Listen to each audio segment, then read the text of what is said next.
Imagine being forced to marry the most beautiful woman in the city, only to be treated worse than a stray dog. Blind, powerless, humiliated, every servant laughs at him, every noble wants him dead. Even his own wife believes he's nothing more than a disposable burden. But what nobody knows, the blindfold isn't hiding his weakness, it's hiding the most terrifying power this world has ever seen. Because 10 days ago, the soul inside this man's body was replaced by someone from another world. And the moment his mysterious system finally awakens, as the veil of darkness lifts from his consciousness, Lin Fan feels a sudden, sharp surge of golden radiance pulsating beneath the thick, coarse fabric of his black blindfold. A celestial spark marking exactly 10 days since his soul was forcibly displaced from his original world and cast into the volatile, chaotic reality of this new existence. A faint, knowing smirk tugs at the corners of his thin, pale lips as he acknowledges his status as a transmigrator, a soul plucked from the familiar and thrust into a realm where the Yan Gang and the powerful Chamber of Commerce are locked in a blood-soaked struggle for absolute dominion over Jiangnan. Within this high-stakes power game, the Liu family stands as a formidable titan, and Liu Wanqing, his nominal wife, and the unparalleled jewel of the chamber, moves through the world with an air of cold, noble detachment that mirrors the frost in her peerless phoenix eyes, a stark contrast to Lin Fan's own wretched position as the family's blind, ridiculed son-in-law. To the rest of the world, he is nothing more than a powerless, sightless burden, a man whose existence is deemed less significant than the stray dogs roaming the manor's periphery,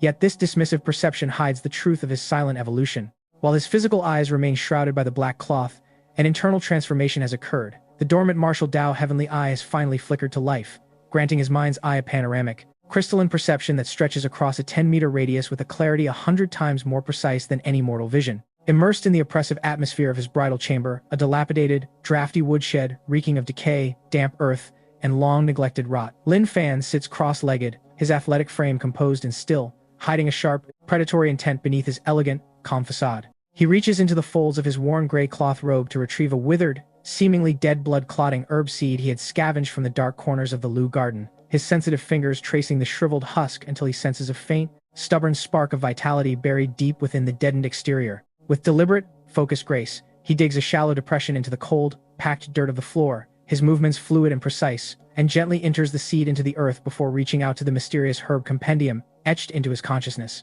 He channels a concentrated wisp of his essence, guiding an ethereal current of green energy through his fingertips and directly into the soil, causing the very ground beneath him to hum with a low, rhythmic vibration. Before his all-seeing mental gaze, the miracle unfolds. The dry, compacted dirt shifts and shudders as the seed awakens, a tender, vibrant green shoot piercing the surface with impossible speed, releasing a refreshing, clean fragrance that temporarily masks the suffocating stench of the woodshed. As the sprout unfurls, a disembodied, ancient voice resonates clearly within the sanctity of his mind, announcing the successful cultivation of the blood-clotting herb and bestowing upon him a reward of 1 year of concentrated martial Dao True Qi, alongside an incremental progression in his iron shirt technique. The effect is instantaneous and transformative. A torrent of liquid, warm energy erupts from his dantian, coursing like a golden river through his veins, flooding his lean, muscular limbs with a potency that banishes the lingering exhaustion of his hunger and the biting chill of the shed. He clenches his hands into fists, feeling the subtle, exhilarating shift in his physical strength as his bones and sinews are tempered by the influx of power, a sensation that affirms his path forward in this treacherous landscape. Though his progress is merely the first step on a long, arduous journey, the warmth of the true Qi spreading through him serves as a testament to his potential, a secret flame that promises to ignite his ascent and secure his survival within the indifferent, calculating walls of the Liu household. As the fleeting, heady rush of his initial breakthrough begins to settle within his meridians, Lin Fan permits himself a singular, private indulgence in the intoxicating prospect of one day carving his own destiny from the bedrock of this harsh world. Yet the fragile silence of his solitude is abruptly shattered by the coarse, rhythmic thud of heavy boots stomping against the hard-packed earth outside the woodshed, accompanied by the grating, high-pitched laughter of servants who delight in their own casual cruelty. Their voices slice through the gloom of his prison like jagged shards of glass, the ribald,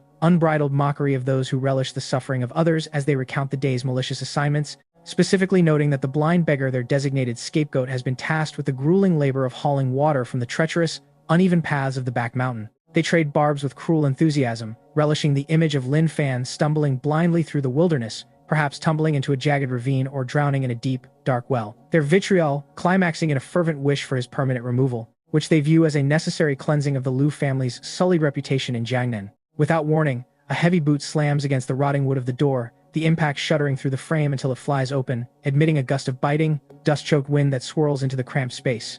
Lin Fan's mind's eye remains preternaturally still, instantly rendering a vivid, high-definition portrait of the two intruders. The hulking, arrogant form of Steward Zhao, whose sneering features are twisted in perpetual contempt, and his sycophantic lackey, a spindly servant who cringes and giggles at his master's side. Steward Zhao, with a contemptuous flick of his wrist, tosses an arm-thick, heavy wooden-carrying pole into the shed. It lands with a jarring, hollow thud that echoes off the moldy walls like a sentencing. Lin Fan, get your ass over here. The steward bellows, his voice a vile cocktail of disgust and authority that seeks to crush any remaining dignity from the room. Lin Fan offers no resistance, no flickering defiance that might alert these predators to the dormant beast currently coiled within him. Instead, he rises with a practiced, sluggish grace, assuming the posture of a man broken by circumstance. His movements hesitant and searching as he gropes his way toward the threshold, carefully curating the image of a useless, trembling wretch, a necessary mask that shields his true nature from those who would otherwise see him as a threat. What are you dawdling for? What a pathetic piece of trash, Steward Zhao sneers, punctuating his disdain by spitting a glob of phlegm at Lin Fan's feet, the sound wet and demeaning. The steward leans in, his breath sour with arrogance, and reminds the young man that his presence is nothing more than a talisman against misfortune for the old master, and that his continued survival is a luxury he hardly earns. He issues the ultimatum with a cruel, thin-lipped grin. The back mountain must be traversed, the heavy vats filled to the brim, and failure to provide every drop will result in a night of starvation. Lin Fan lowers his head, the black blindfold hiding the dangerous calculation currently churning behind his sightless gaze, and offers a voice pitched perfectly to the register of the downtrodden, raspy and submissive. I understand, Steward Zhao. I shall depart at once. Satisfied by this display of utter spinelessness, Steward Zhao chortles, dismissing the piece of trash with a wave of his hand as he and his lackey saunter away, their receding laughter filled with derogatory predictions that Lin Fan is destined to remain a miserable beggar until his inevitable, quiet demise. Once their footsteps fade into the distance, the stillness of the woodshed returns, but now it is punctuated by the sharp, cold smirk that lifts the corners of Lin Fan's mouth. He perceives the punishment not as a burden, but as a stroke of immense fortune. The back mountain, a desolate stretch of untamed wilderness avoided by the pampered servants and disciples of the manor, is, in his eyes, a repository of hidden, fertile potential where wild, potent herbs lie waiting to be claimed. Bending down to hoist the heavy carrying pole and the wooden buckets, he feels the weight settle against his shoulders, a sensation he welcomes as he begins his trek. As he emerges from the compound, the gaze of the Lu family's disciples falls upon him, heavy with disdain. He hears their hushed, biting commentary gossiping about how the eldest miss, the radiant and unreachable Lu Wanqing, has been tethered to such a degenerate disgrace, yet he keeps his pace slow, feigning a limp that conceals his true agility. He ignores their venomous whispers, his mind already drifting to the potential riches of the mountain, deaf to their claims that he is merely a disposable tool meant to be discarded or erased once the old master's health is restored. For Lin Fan knows that while they busy themselves with petty insults, he is already planting the seeds of his inevitable, cataclysmic ascent.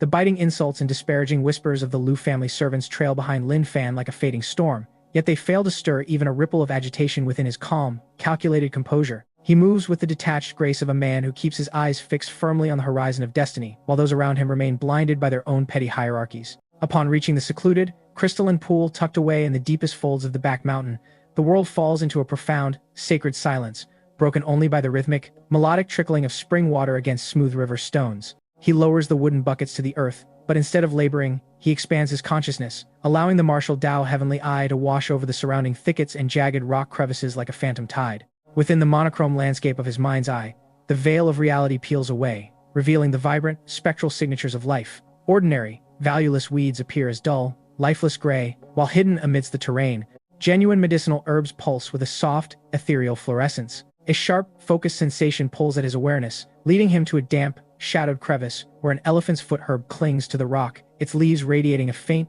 promising blue glow. Though merely a level 2 herb suited for basic detoxification, to Lin Fan, it represents a windfall of unimaginable value. Suppressing the rising tide of elation that threatens his outward mask of lethargy, he approaches the plant with the steady, reverent precision of a master gardener, his fingers gently coaxing the roots free from the loam without inflicting a single blemish. With a mere thought, the plant vanishes into the vast, mystical architecture of the mysterious herb compendium, where it is instantly transplanted into his internal spiritual field.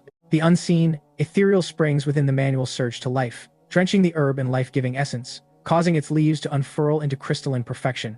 Almost immediately, the disembodied voice of the manual echoes in his mind, announcing the successful harvest and bestowing upon him a monumental reward: 3 years of potent martial Dao True Qi, and a 5% advancement in the ethereal movement technique known as the grass glider.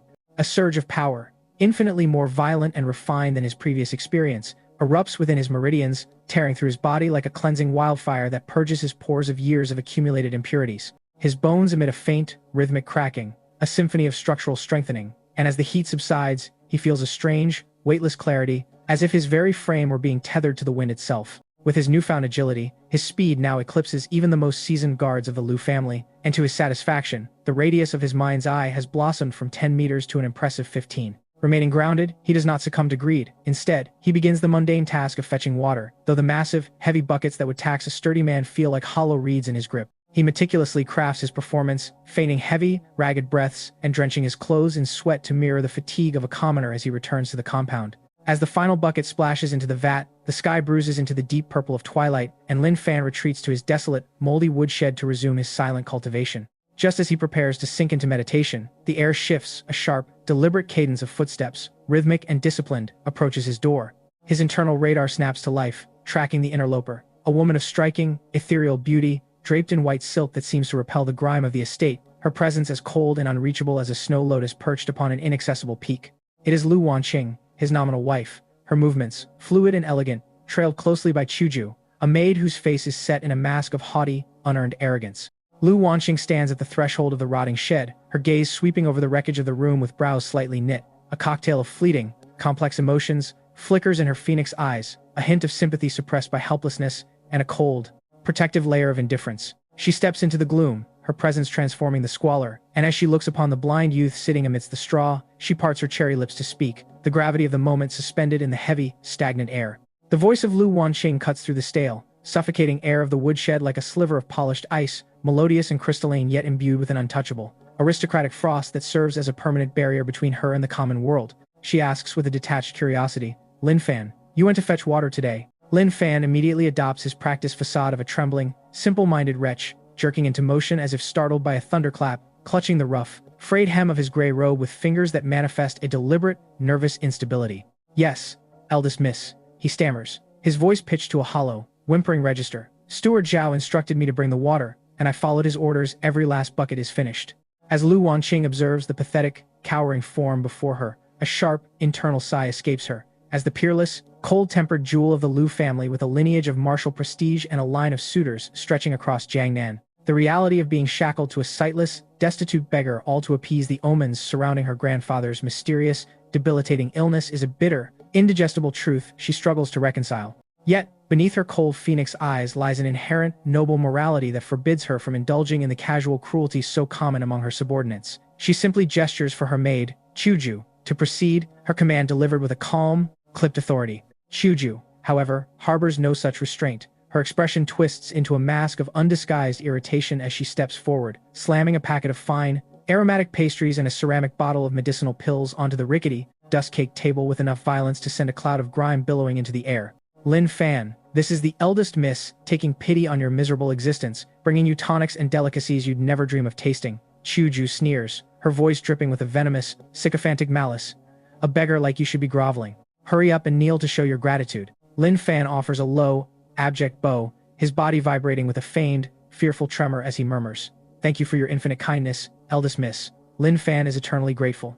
Lu Wanqing raises a slender hand, silencing the maid before her insults can escalate, and turns her gaze toward Lin Fan, her voice dropping to a cool, level tone of command. "Lin Fan, this marriage was a union neither of us sought," she states, her posture regal and distant, "but having entered the Liu family, you are under our protection. As long as you remain within your bounds and avoid creating discord, you shall be provided for, but do not mistake this safety for affection, and certainly do not harbor any unrealistic fantasies." Internally, a cold, mocking smirk dances across Lin Fan's lips. Unrealistic fantasies? His gaze is set upon the pinnacle of the Martial Dao, the attainment of true immortality and godlike power. To him, the ambitions of a mortal merchant family are but dust in the wind, and he has no desire to entangle his path with a woman who views him as a convenient, inanimate charm against misfortune. Yet, outwardly, he maintains his mask of servile obedience, bowing his head in repetitive, submissive affirmation. "I understand perfectly, eldest miss," he replies, his voice laced with practiced insignificance. "I am but a blind, simple man, and I am satisfied with nothing more than a warm meal and a place to rest. I would never dare to think beyond my station." Apparently satisfied that he remains a toothless, harmless creature, Lu Wanqing lingers only a moment longer before turning toward the exit, but as she reaches the threshold, she halts, her silhouette framed by the encroaching twilight. Without turning back, she cautions, "In a few days, Meng Tianhao, the young master of the Yang Gang, shall arrive at our estate to dictate the new terms of the Jiangnan salt routes. The mansion will be a volatile, dangerous place. So remain in your woodshed and do not wander, for if you were to stumble into the path of such a ruthless VIP, even my protection would not be enough to save your life. Lin Fan's heart gives a sharp, rhythmic thud. The mention of Mang Tianhao, the brutal, perversely cunning heir to the Yan gang, stirs the dormant depths of his focus, for he knows that the Yan gang's aggressive, suffocating strangulation of the Lu family's trade routes was the very mechanism that forced this detested marriage. I understand, eldest miss, I shall not leave this shed, he pledges with deceptive sincerity, and with a rustle of silk, Lu Wanqing and her maid vanish into the gloom, leaving him alone once more. Immediately, Lin Fan moves to the table, his fingers moving with a hidden, fluid grace as he touches the bottle of pills, his mind's eye instantly deconstructing the substance within. It is a standard vitality pill, a coarse and inefficient concoction for common practitioners that, while utterly worthless to a master alchemist of his caliber, contains a faint, lingering essence of 2 or 3 rare herbs he has yet to encounter, a small, curious puzzle that he notes with a hidden, calculating glint in his mind. Lin Fan tucks the vitality pill into the hidden recesses of his storage ring, his mind already dissecting the medicinal properties of the ingredients as he turns back to the corner of his desolate shed to resume his monumental, clandestine project of cultivation. For 3 relentless days, the cycle repeats. He exists in the periphery, his days defined by rhythmic labor and his nights by the surreptitious exploration of the back mountains' wild, hidden flora. With the guidance of the mysterious herb compendium, he has successfully cultivated 5 distinct, potent species, and the results are nothing short of miraculous. His vitality now surges through his veins like an untamed torrent, and the internal energy within his meridians has begun to coalesce into a self-sustaining cycle, propelling him to the very pinnacle of the 9th stage of the mortal martial realm. He stands now on the precipice of the legendary, transformative innate realm, his mastery over the iron shirt and grass glider techniques absolute, rendering him a hidden, apex predator disguised as a sightless waif. He employs the compendium's profound concealment function to mask his aura, ensuring that even the most perceptive martial artists see only an unremarkable, hollow shell. By the 4th day, the Lu family compound is draped in an ostentatious, forced display of celebration, yet the air is thick with a suffocating, metallic tension as the gates welcome a procession of formidable martial artists, among whom one aura burns with the searing, arrogant intensity of a wildfire. It is Mang Tianhao, the young master of the Yan gang, whose presence alone seems to wither the surrounding atmosphere. Lin Fan intends to remain a ghost, adhering to Lu Wanqing's warning and sequestering himself within the gloom of the shed to avoid the impending collision of powers, but fate proves far less accommodating than his own desires. The world erupts in a deafening, splintering roar as the door to his sanctuary is obliterated by an overwhelming force, sending a whirlwind of jagged wood fragments and dust into the stale air. Amidst the chaos, a figure emerges. Mang Tianhao, draped in opulent, embroidered brocade and waving a decorative folding fan with a theatrical, cruel panache, struts into the ruins of the room, flanked by hardened Yang gang experts and the trembling, disheveled form of Steward Zhao. The steward, his face a canvas of purple bruises and whimpering sycophancy, gestures toward Lin Fan with a shaky finger, his voice cracking as he betrays the location of the blind beggar to his tormentors. Lin Fan collapses back against the heap of molding hay, instantly suppressing his murderous instinct to assume the mantle of a terrified, trembling victim, his hands clawing uselessly at the air as he retreats into the shadows, feigning a pathetic, high-pitched plea for mercy. Mang Tianhao uses his silk fan to shield his nose from the perceived filth of the shed, his eyes narrowed into slits of gleeful, sadistic malice as he surveys his prey. He sneers at the sight of Lin Fan, his laughter echoing with the hollow sound of unearned supremacy as he mocks the Lu family's choice to protect their lineage with a piece of trash. His gaze hardens, the amusement curdling into a dark, volatile rage, as he laments the perceived insult to his pride, unable to fathom how Lu Wanqing would prefer to be bound to this sightless wretch, rather than bow to his own demands. The young master's face contorts with a dangerous, gloomy intensity, his frustration over the stalled salt route negotiations manifesting as a desire to exert absolute, visceral dominance. Having traveled here to seize control of the Lu family's economic lifeblood and claim Lu Wanqing as his own, he now views the destruction of this nominal husband as the necessary, public ritual of humiliation required to satisfy his insulted honor, and he steps forward with the intent to crush the life from the man who dared to occupy the space he considers rightfully his. Kid, if you want to blame someone for this sudden demise, lay the fault at the feet of your own wretched destiny for daring to lay claim to a woman who is light years beyond your reach. Mang Tianhao sneers, his voice dripping with a predatory satisfaction as he gestures lazily toward one of his henchmen with his fan, his eyes dancing with the cruel promise of violence. Go, break all 4 of his limbs, then drag the carcass out to the street for the strays to scavenge. I want Lu Wanqing to personally witness the grisly consequence of her poor choices. The chosen martial artist, an enforcer exuding the aggressive, pressurized aura of the 6th stage of the mortal martial realm, lets out a harsh, rasping laugh that suggests he has committed this exact atrocity many times before, and he advances upon the cornered Lin Fan with slow, deliberate footsteps. To any ordinary observer, the enforcer is a titan of power, an invincible force against whom a blind, frail beggar has no recourse. Yet, within the suffocating shadows of the ruined woodshed, Lin Fan curls himself into a ball of feigned, quivering terror while his internal state remains as cold and detached as a winter grave. Even a hollow clay statue possesses a flicker of resentment when struck, and Lin Fan, a transmigrator tempered by his secret, transcendent cultivation, is far from a mere statue. He inhales the dust-choked air with practiced calm, his muscles coiling beneath his robes like a dormant serpent. He has already calculated the exact trajectory of the enforcer's approach, his iron shirt technique prepared to flare into lethal activation, and he stands ready to snap the man's vertebrae with a single, precise movement that would leave his adversary lifeless before his knees even hit the floor. However, just as the enforcer crosses the threshold into the killing zone, a sharp, crystalline shout tears through the tension of the courtyard, ringing out with the authority of a peal of thunder. "Stop, Meng Tianhao. Do not push your depravity too far." Lu Wanqing storms into the scene, leading a phalanx of Lu family guards. Her peerless face, usually a mask of ice, is now flushed with a raw, righteous fury as she beholds the wreckage of the shed and the pathetic, cowering form of her nominal husband. "Meng Tianhao, this is the Lu estate, not your playground for Yan gang savagery. Lin Fan is a member of my house, and it is certainly not your place to dictate life or death within these walls." Faced with the sudden appearance of the woman he has spent months trying to break, Meng Tianhao does not recoil. Instead, he erupts into a mocking, boisterous laughter, snapping his folding fan shut with a sharp click that sounds like a gavel striking the floor. He looms over the scene, his gaze sweeping over Lu Wanqing with a repulsive, possessive greed, and purrs. "Sister Wanqing, you finally deign to appear, and all to defend a blind, worthless beggar. It truly lacerates my heart to see you care so deeply for such refuse. But fret not. Simply agree to our betrothal, sign over the saltroot titles, and I shall graciously spare this trash's life." Lu Wanqing bites her lower lip until a bead of crimson appears, her slim frame trembling with the weight of the impasse. She is painfully aware that the Lu family is a drowning ship, plagued by her grandfather's mysterious illness and the relentless, suffocating economic siege of the Yan gang, and that a total severance of ties with Meng Tianhao would likely lead to the complete dissolution of her family within days. Yet, the prospect of submission to such a shameless, debauched tyrant is a fate she finds more repulsive than death itself. "Do not even entertain the thought, Meng Tianhao," she declares, her voice unwavering despite the gravity of the threat. "Even if the Lu family is reduced to its final breath, we shall never bow to your extortion."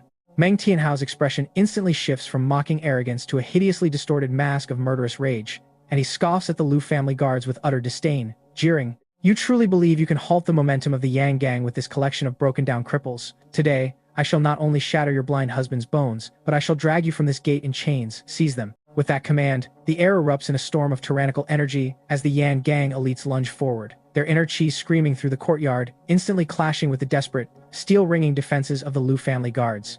The small, cluttered area is transformed into a chaotic theater of war, where the glint of blades and the spray of blood create a strobe effect of violence. And as the cries of the wounded begin to mount, Lin Fan watches the carnage from his vantage point with absolute, clinical detachment, his mind's eye recording every fatal strike and strategic error with chilling, panoramic clarity, noting that while the Lu family possesses the advantage of numbers, they are vastly outmatched by the brutal, seasoned efficiency of the Yang gang's vanguard. The atmosphere within the decimated courtyard is thick with the copper tang of blood and the suffocating weight of impending doom, most notably radiating from the elderly man seated silently beside Meng Tianhao, whose stillness masks the atmospheric, bone-crushing pressure of a true Xiantian realm expert, the ultimate, hidden ace of the Yang gang. Under the sheer gravity of this aura, the Lu family's defenders find their courage buckling, their formations collapsing as they are forced back step by agonizing step until they are scattered across the bloodied earth, broken and panting. Even Lu Wanqing, despite her noble resolve, is driven to her knees, a bright, visceral streak of crimson spilling from her lips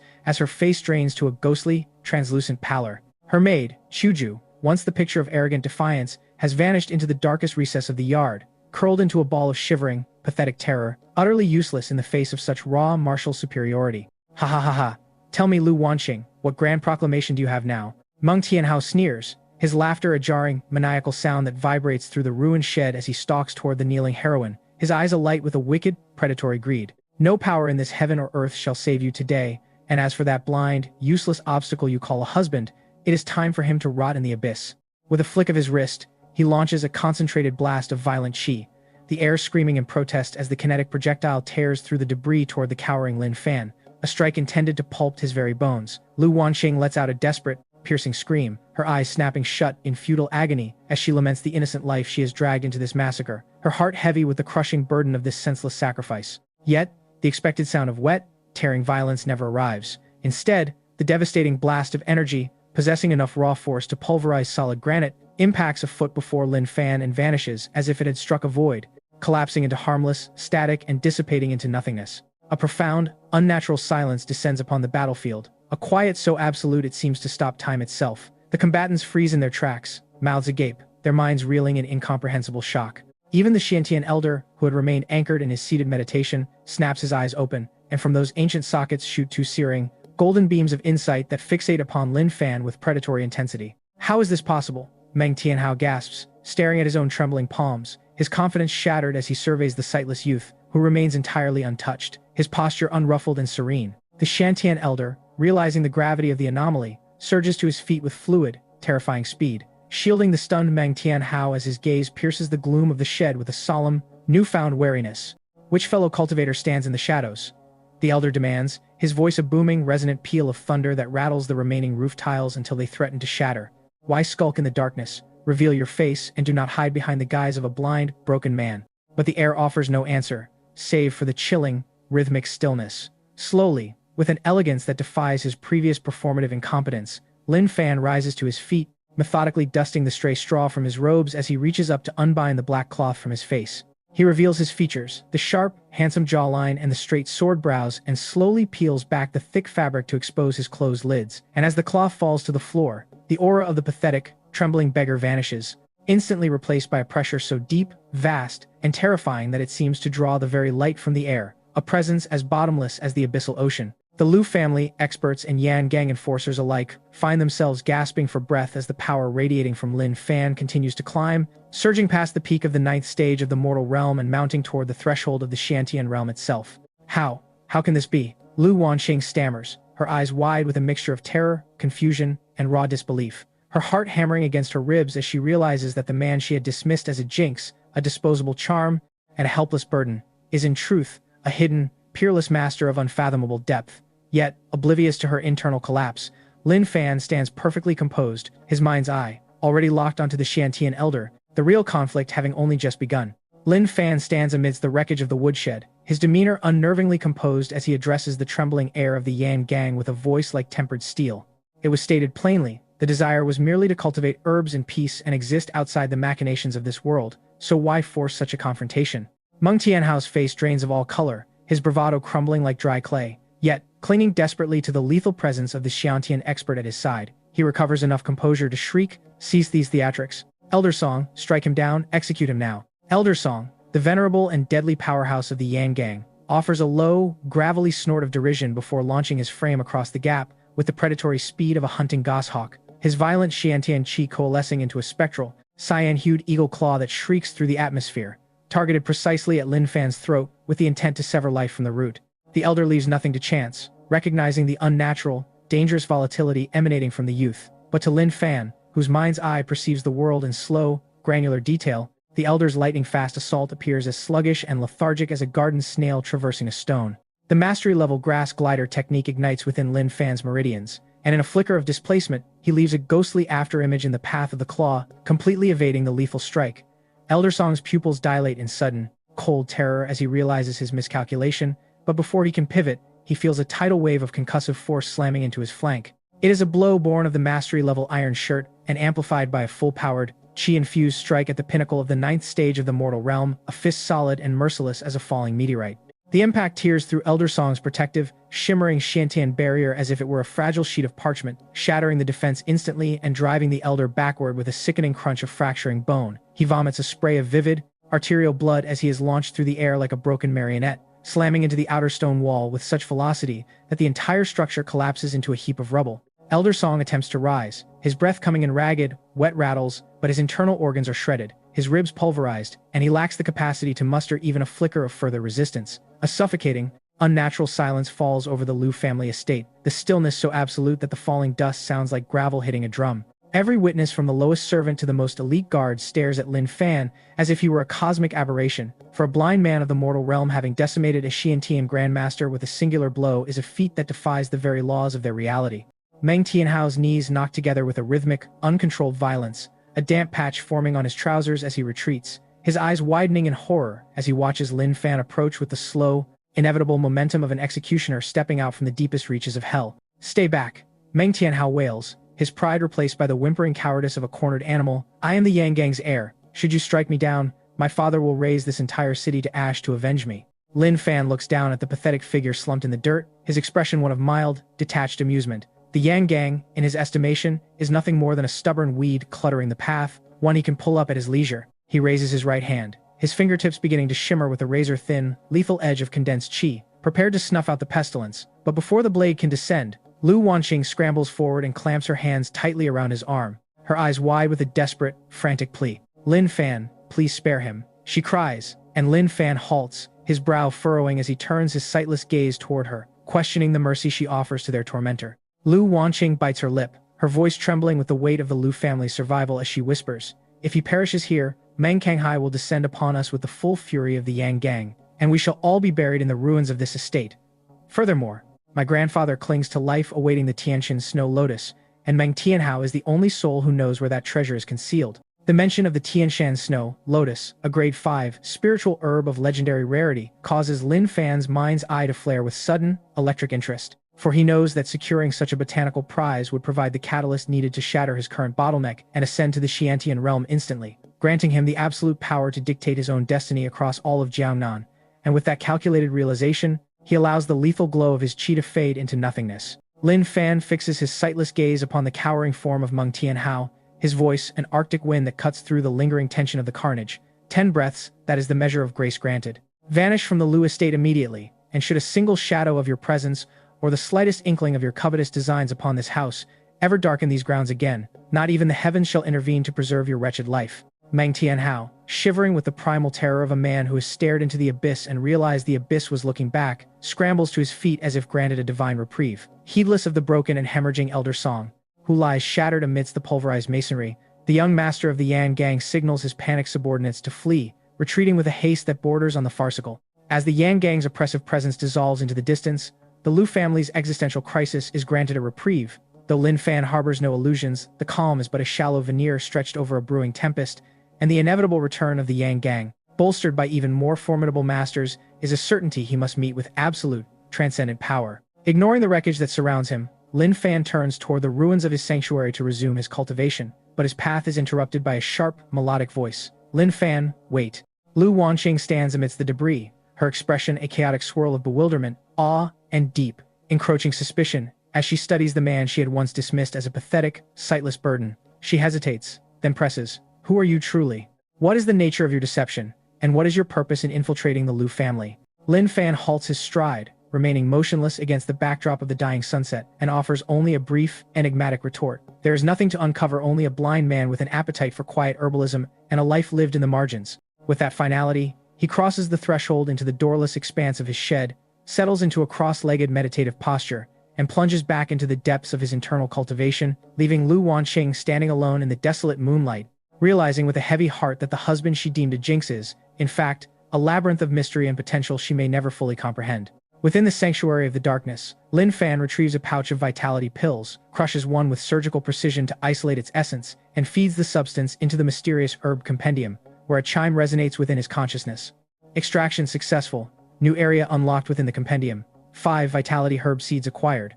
A faint, satisfied curve ghosts across his lips as he sows the seeds into the ethereal soil, anticipating the doubling of his cultivation efficiency, a critical advantage in the brewing wars of the Jiangnan region. And as the first rays of dawn pierce the dilapidated roof to warm his face, he finds his spirit galvanized by the promise of his own inevitable ascent. He remains in the center of the courtyard, his mind's eye casting a 20-meter radius of absolute perception that captures every vibration, every breath, and every shifting grain of sand, until his concentration is punctured by the light, rhythmic patter of hurried footsteps approaching with an uncharacteristic vitality that defies the recent sorrow of the household. A crisp, joyful voice rings out like a silver bell. Brother-in-law, are you here?" Lin Fan shifts his awareness, visualizing a girl in a pale yellow dress, approximately 17 years of age, whose sweet, agile features mirror the lineage of Wanqing, but possess a vibrant, impish spirit entirely her own. This is Lu Ziyan, the second miss of the Lu family, who has spent her years cultivating at the distant Qingyun temple and has rarely graced the family compound with her presence. Perceiving the sudden arrival of his sister-in-law, Lin Fan deliberately suppresses his aura, slumping his shoulders into the familiar, fragile slouch of a blind invalid as he gropes his way toward the courtyard gate, his voice pitched to a polite, unassuming monotone. "Is that the second miss?" Lin Fan offers his humble greetings. Lu Ziyan, full of unbridled energy, sweeps into the small, ruinous courtyard like a sudden, refreshing gust of spring wind, unaware that the man she addresses is the same titan who, only hours before, had crushed his Xiantian grandmaster into the dust. Upon witnessing the decaying, squalid state of the woodshed, Lu Zian's face flushes with a righteous, incandescent fury. She stamps her dainty feet against the uneven ground, her voice trembling with indignation as she laments the blatant cruelty of her family for housing Lin Fan in such a miserable, crumbling hovel. In her eyes, even if the marriage was a strategic maneuver to deflect misfortune, the utter lack of basic human decency shown to a man who is legally her brother-in-law is an unforgivable affront to the honor of the Lu name. Because the head of the Lu family had issued a stern gag order, keeping the details of Lin Fan's singular, devastating victory over the Xiantian Grandmaster, Elder Song, tightly under wraps, Lu Zian remains blissfully ignorant of the apex predator lurking behind the blindfold, perceiving him only as the pitiable, sightless beggar she was taught to pity. "Do not fear, brother-in-law," she declares, brandishing her fists in a display of fierce, heartfelt protection that mirrors the heroic, sword-wielding idealism she cultivated at the remote Qingyun temple. "I shall take responsibility for your well-being from this day forward. Should any soul dare to bully you, simply relay their name to me, and I shall apply the justice of the Qingyun sword arts upon them." Watching the guileless, vibrant energy of this young girl, a stark anomaly in the cutthroat, profit-obsessed environment of the Lu household, Lin Fan feels a genuine, unexpected warmth stir within his chest, recognizing her as perhaps the only inhabitant of this estate who harbors a heart entirely free of malice toward him. "Your kindness is deeply appreciated, second miss." But Lin Fan has grown accustomed to the solitude, and truly, this quiet corner serves quite well for recuperation, he replies with a soft, practiced humility, yet Lu Zian will hear none of it. She leans in with the conspiratorial air of a thief, her voice dropping to a conspiratorial whisper as she confesses, "Brother-in-law, today I have brought you a secret treasure that I liberated from the reserves of Qingyun Temple, a seed of the spirit star herb. I am told its aura can soothe the spirit and accelerate physical mending, and I thought, given your fragile state and the darkness that clouds your eyes, it might offer you some small relief." She produces an exquisite, intricately carved jade box from her robes, handing it to him with an expectant, hopeful grin that belies the immense value of the gift. Lin Fan's heart skips a beat, as his mind's eye pierces the jade exterior to behold the seed which pulsates with a rhythmic, intense verdant fluorescence. He identifies it instantly as a grade 3 spiritual medicine, a component of such legendary rarity that it serves as a foundational catalyst for the Xiantian pill, the very key to shattering his current cultivation bottleneck. This is a priceless artifact of the martial world, being handed over with the carefree, impulsive generosity of a girl who deems her own advancement to the 7th stage of the mortal realm sufficient reason to cast such a treasure aside. Suppressing the surge of ambition and gratitude rising within him, Lin Fan accepts the box with a solemn grace, whispering a promise that he shall shield this naive, courageous girl from any threat that might dare to darken her future, a silent vow that henceforth, no harm shall touch a single hair on her head so long as he breathes. Lu Zian, satisfied and joyful, spends the morning regaling him with light-hearted, colorful tales of life at Qingyun Temple, and for several hours, the gloom of the dilapidated courtyard is washed away by the cadence of her laughter and the simple human connection that blossoms between them. When the maid Chuju eventually arrives to summon the second miss for pressing family matters, the courtyard returns to its eerie, desolate silence, but Lin Fan wastes no time. He retreats into the shadows of the woodshed, securing the door before focusing his intent on the spirit star herb seed. With a surge of mental clarity, he slips into the interior world of the mysterious herb compendium, where the spiritual garden has expanded into a lush, 2-acre expanse of vitality. Here, the blood-stopping and earth-gall herbs sway in an ethereal breeze, and as Lin Fan prepares to sow the legendary seed, he feels the horizon of his own power shifting, the path toward the pinnacle of the Martial Dao suddenly illuminated by the radiant light of his new, secret acquisition. With the focused intent of a grandmaster artisan, Lin Fan meticulously places the spirit star herb seed into the heart of the spiritual field, choosing the most nutrient-dense plot of soil to nurture the precious gift. He then unites his internal consciousness with the ethereal essence of the compendium, drawing forth a rhythmic, revitalizing stream of spiritual spring water to bathe the earth. As the green, life-giving energy surges through the soil like a rising tide, the seed responds with a sudden, faint pulse, mimicking the steady thrum of a beating heart, and within moments, a vibrant emerald sprout ruptures the surface, rapidly spiraling into a complex, exotic medicinal herb defined by 3 crystalline leaves and a singular, delicate, pale blue flower unfurling at its apex. An intoxicating, bizarrely rich fragrance erupts within the compendium's space, thick enough to be tasted, and as wisps of this aromatic energy seep through the boundaries of his internal world, they begin to permeate Lin Fan's physical form in the real world, triggering a cascade of system notifications that echo in his mind. Congratulations to the host for the successful cultivation of the grade 3 spirit star herb. 10 years of pure martial chi granted. Ancient alchemy technique unlocked. Mind's eye radius expanded to 50 meters. The announcement is followed by a deafening, internal roar as a decade's worth of concentrated martial energy erupts, flooding his meridians like a raging, unstoppable dragon that sweeps away the stagnant remnants of his previous cultivation level. And under the sheer velocity of this torrent, the once unyielding barrier of the ninth stage of the mortal realm is shattered like rotted timber. Instantly, a layer of viscous, black filth, the accumulated impurities of a lifetime, begins to ooze from his pores, while his skeletal structure hardens into the translucent brilliance of white jade, and his musculature becomes a conduit for explosive, refined power. He has crossed the threshold, he has ascended to the Xiantian realm. Feeling the infinite, recycled pulse of Xiantian qi coursing through his veins, Lin Fan is overcome by a sudden, heroic surge of pride, a sensation amplified by the startling expansion of his mind's eye, which now grants him a panoramic, 50-meter radius of absolute, unshakable perception where every rustle of a leaf and every subterranean tremor is rendered with perfect clarity. Beyond this sensory upgrade, the influx of the ancient alchemy technique floods his mind with vast, esoteric pharmacological formulas and lost methods for refining legendary pills, a heaven-defying inheritance that fundamentally alters his trajectory in this world. After tempering his excitement, Lin Fan draws a bucket of well water to scour the grime from his skin and dons a fresh, albeit humble, set of gray cloth robes. Though his exterior remains that of a sightless beggar, his internal aura has undergone a transfiguration, turning him into a sheathed divine sword that hides its lethal edge behind a facade of quiet insignificance. No sooner has he solidified his new state than his expanded mind's eye detects a disturbance 40 meters away in a sequestered corridor, where two figures lurk in the shadows, their hushed, conspiratorial tones ringing as clearly to his senses as if they were shouting beside his ear. The first figure is Lu Tianxiang, the ambitious, narrow-minded eldest young master of the Lu family who has long coveted his uncle's position of authority, and the second is a stranger whose movements and cold, violent aura betray his identity as an operative of the Yan gang. Deacon Li, Lu Tianxiang murmurs, his voice trembling with a cocktail of illicit excitement and nervous urgency. What final instructions did young Master Meng provide regarding our plan? The Yan gang operative known as Deacon Li offers a chilling, jagged sneer, his voice a rasping whisper that carries the weight of a death sentence as he leans toward Lu Tianxiang to finalize their treacherous pact. He assures the ambitious, narrow-minded eldest young master that the plan is foolproof.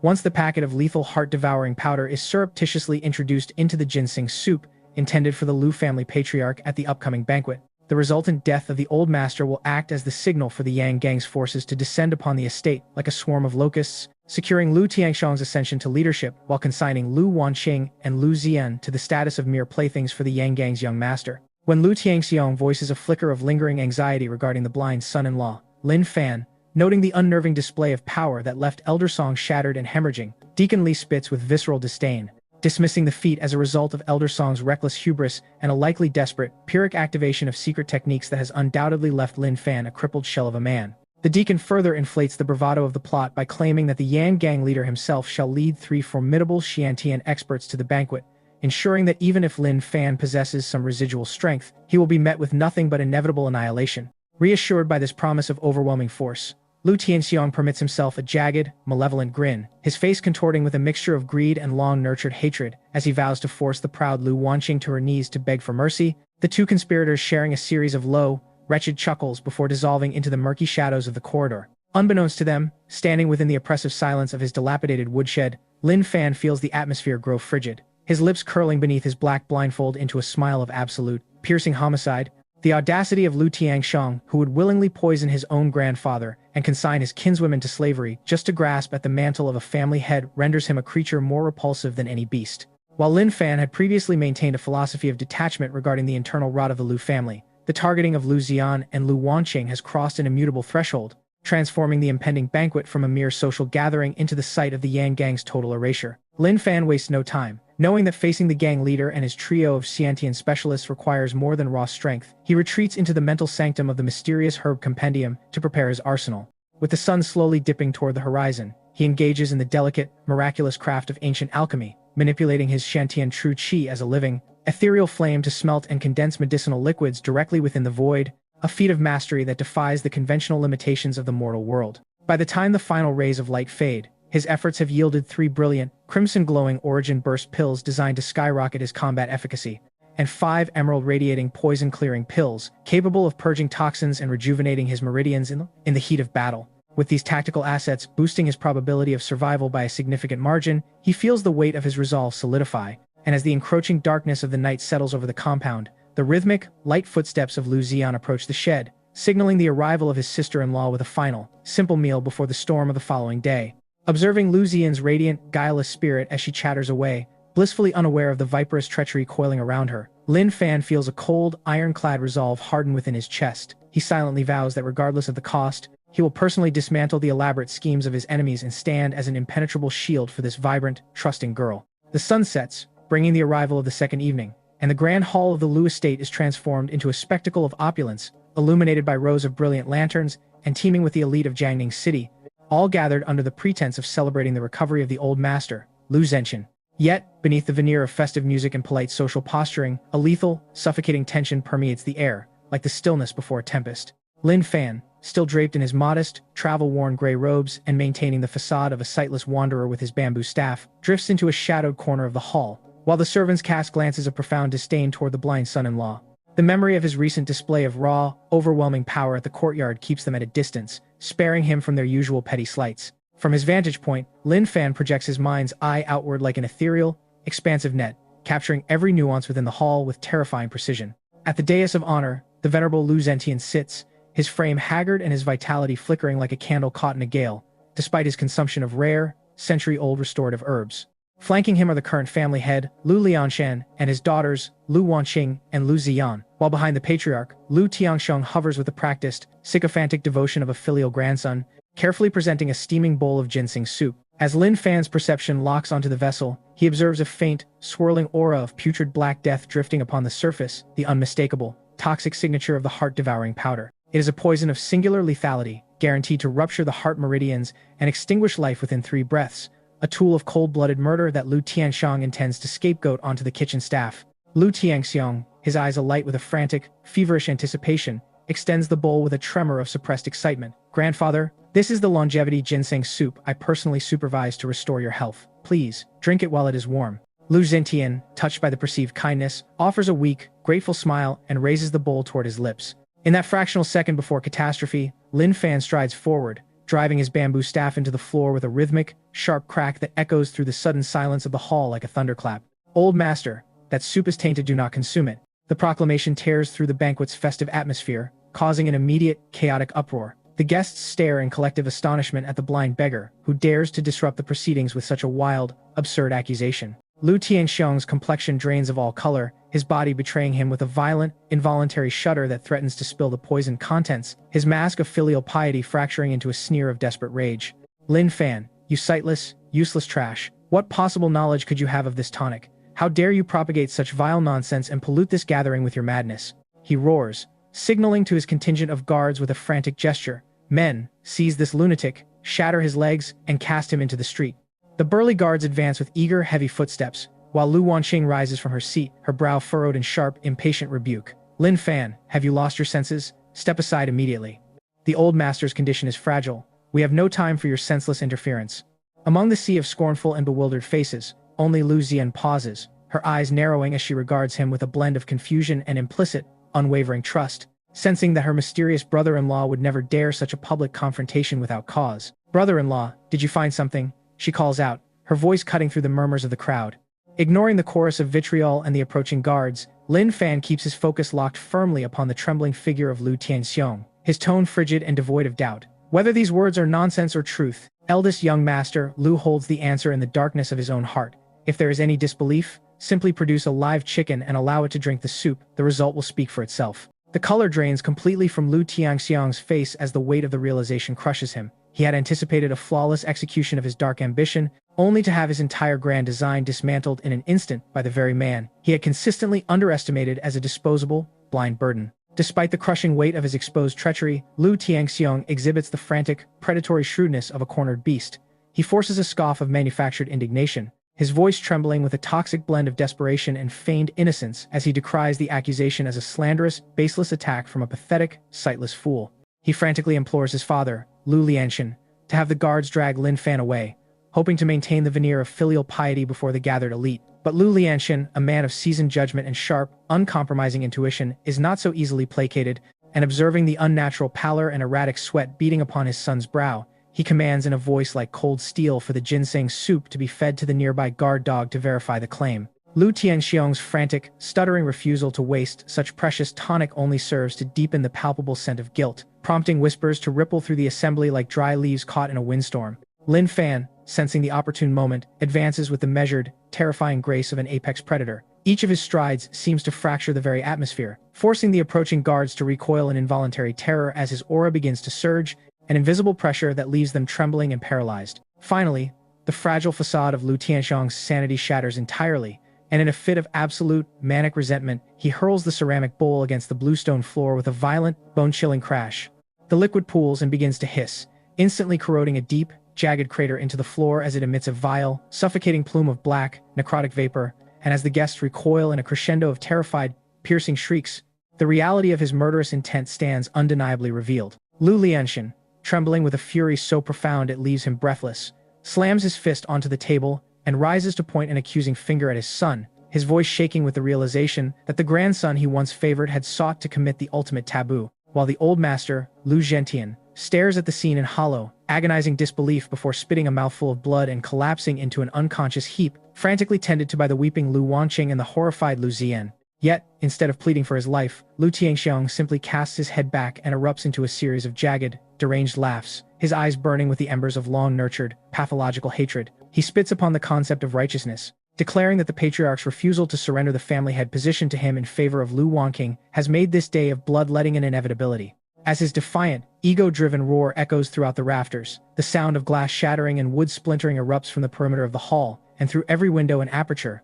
an army of black-clad Yangang assassins pours into the sanctuary like a tide of ink, their blades glinting with cold, lethal intent in the torchlight. Striding through the center of this encroaching wall of violence are two figures draped in opulent, embroidered brocade. The vindictive young master Meng Tianhao, who casts a triumphant, sneering glance toward the hall, and his father, the formidable Meng Kanghai, a titan of the martial world whose very presence radiates a crushing, mountain-like aura of terror. Behind them, two additional elders of the Yan Gang, each a master of the Shantian realm, take their positions, bringing the total of their high-level combatants to 4, a concentration of power designed specifically to erase the Lu clan from the history of Jiangnan. Meng Tianhao, intoxicated by his own perceived dominance, points his folding fan toward the cowering guests with an expression of aristocratic arrogance, his gaze eventually fixing upon Lin Fan with a venomous, snarling promise to break the man's neck and subject his wife and sister-in-law to unimaginable torment. While Lu Wanqing pales to the color of ash, her spirit seemingly breaking under the weight of such hopeless odds, Lin Fan remains an island of absolute,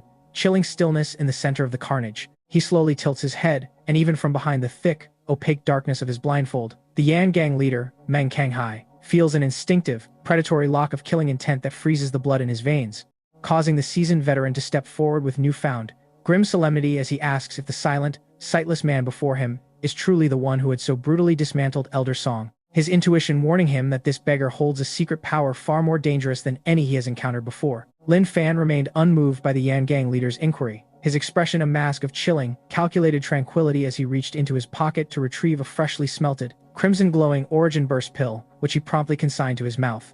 The moment the medicinal sphere dissolved, a torrential surge of violent, blistering energy detonated within his meridians, catalyzing a rapid, unnatural ascent in his cultivation. His aura, previously suppressed, erupted with such force that the ambient air in the hall seemed to warp and ignite, propelling his power from the first stage, Shantian upward in a frenzied climb past the second stage, through its peak, and continuing its relentless expansion until it hovered at the precipice of the third stage. The atmospheric pressure became suffocating, a heavy, invisible weight that left every guest and assassin struggling for a desperate breath as the sheer magnitude of his presence dwarfed that of the Yan Gang leader. Impossible. How can a mere mortal command an aura that eclipses our own leader? The two Yan Gang elders gasped, their bravado evaporating into raw, unadulterated terror as they recoiled from the psychic storm. Even Meng Kanghai, the seasoned and formidable master of the second stage Shantian realm, felt his composure crumble, his eyes widening as he recognized the presence of a peer, or perhaps a superior, lurking behind the unassuming form of the blind son-in-law. Abandoning his posturing, Meng Kanghai pivoted to a tone of desperate negotiation, offering 10,000 taels of gold and concubines in a pathetic bid to secure a safe withdrawal. But Lin Fan merely offered a hollow, icy sneer, his hand tightening around his bamboo staff. With a casual flick, the staff traced a path across the bluestone floor, unleashing a concentrated ripple of invisible, razor-sharp Shantian sword chi that gouged a jagged trench through the stone, tearing through the air toward Meng Kanghai with the speed of a falling star. "You dare covet the lives of those under my protection." Lin Fan's voice was a low, resonant promise of annihilation, cold enough to freeze the blood in the room. "The answer lies in the steel of this staff today. Every soul belonging to the Yan Gang shall find their end within these walls."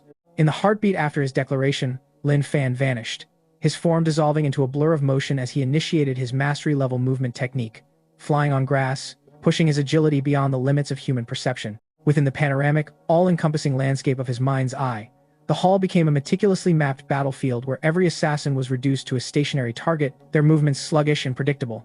With a sickening, wet squelch, the silence was shattered. Before the onlookers could track his trajectory, Lin Fan had manifested before the frontmost first-stage Xiantian elder, his staff piercing the man's throat with surgical, lethal precision. A geyser of boiling blood erupted into the air, painting the floor crimson as the elder collapsed into a heap, his eyes fixed in a final, incredulous stare. The hall plummeted into a tomb-like silence, the preceding bravado of the Yangang thugs replaced by a primal, soul-deep dread that radiated from the soles of their feet to the marrow of their bones. To witness a high-ranking Shantian grandmaster dismantled by a single, effortless strike, and by a man they had branded a useless beggar shattered their sanity. "Great Elder!" Meng Tianhao shrieked, his composure disintegrating as he scrambled backward in a fit of hysterical, pathetic cowardice. Watching his subordinate fall and his son wither in fear, Meng Kanghai's grief and terror morphed into a singular, murderous rage. His eyes flooded with blood, and he channeled his full reserves of second-stage Xiantian true qi, which manifested around him like a shroud of swirling, darkened storms. With a feral, ground-shaking roar, he pushed his energy into a terrifying, substantial construct, a massive, howling black tiger of pure, condensed malice that lunged forward. The sheer force of its momentum, shredding the floorboards and whipping the air into a lethal, shrieking gale as it bore down upon Lin Fan. "Blind man, prepare to pay for your insolence with your life." Mad tiger heaven-shattering palm. Meng Kanghai unleashed his full, unbridled fury, his entire being pulsating with the dark, jagged energy of his pinnacle cultivation as he lunged toward Lin Fan. Yet, amidst this storm of killing intent, Lin Fan remained a bastion of glacial composure, his expression untouched by even a flicker of apprehension. With a silent command, Lin Fan activated his mastery-level iron cloth shirt, and instantly, a shimmering, bronze-hued metallic luster rippled across his skin, a testament to the internal energy having crystallized into an impenetrable armor of external defense. Unwilling to yield so much as an inch, Lin Fan transformed his fingers into a lethal, focused blade and thrust forward, channeling his Shantian true qi with masterful efficiency. The energy coalesced at his fingertips, erupting into a brilliant, several-foot-long lightsaber of pure, destructive power that slammed into the howling black tiger of Meng Kanghai's palm technique. A thunderous, muffled detonation rocked the very foundations of the hall, the collision sending violent shockwaves of true qi swirling outward like a localized hurricane. Tables and chairs were instantly pulverized into splinters, and roof tiles plummeted to the floor like hail. The sheer force of the blast was catastrophic, hurling low-level Yan Gang assassins and Lu family servants across the chamber until they struck the walls with bone-shattering impacts, rendering them unconscious. While the world around him disintegrated, Lin Fan stood immovable, a singular pillar of strength amidst the turbulence. In contrast, Meng Kanghai was sent reeling, his face draining of all color as he staggered backward, leaving deep, cracked footprints in the solid bluestone floor with every desperate step. A metallic, coppery taste flooded his mouth, and despite his efforts to remain stoic, his internal organs finally buckled under the strain, forcing him to disgorge a fountain of blood.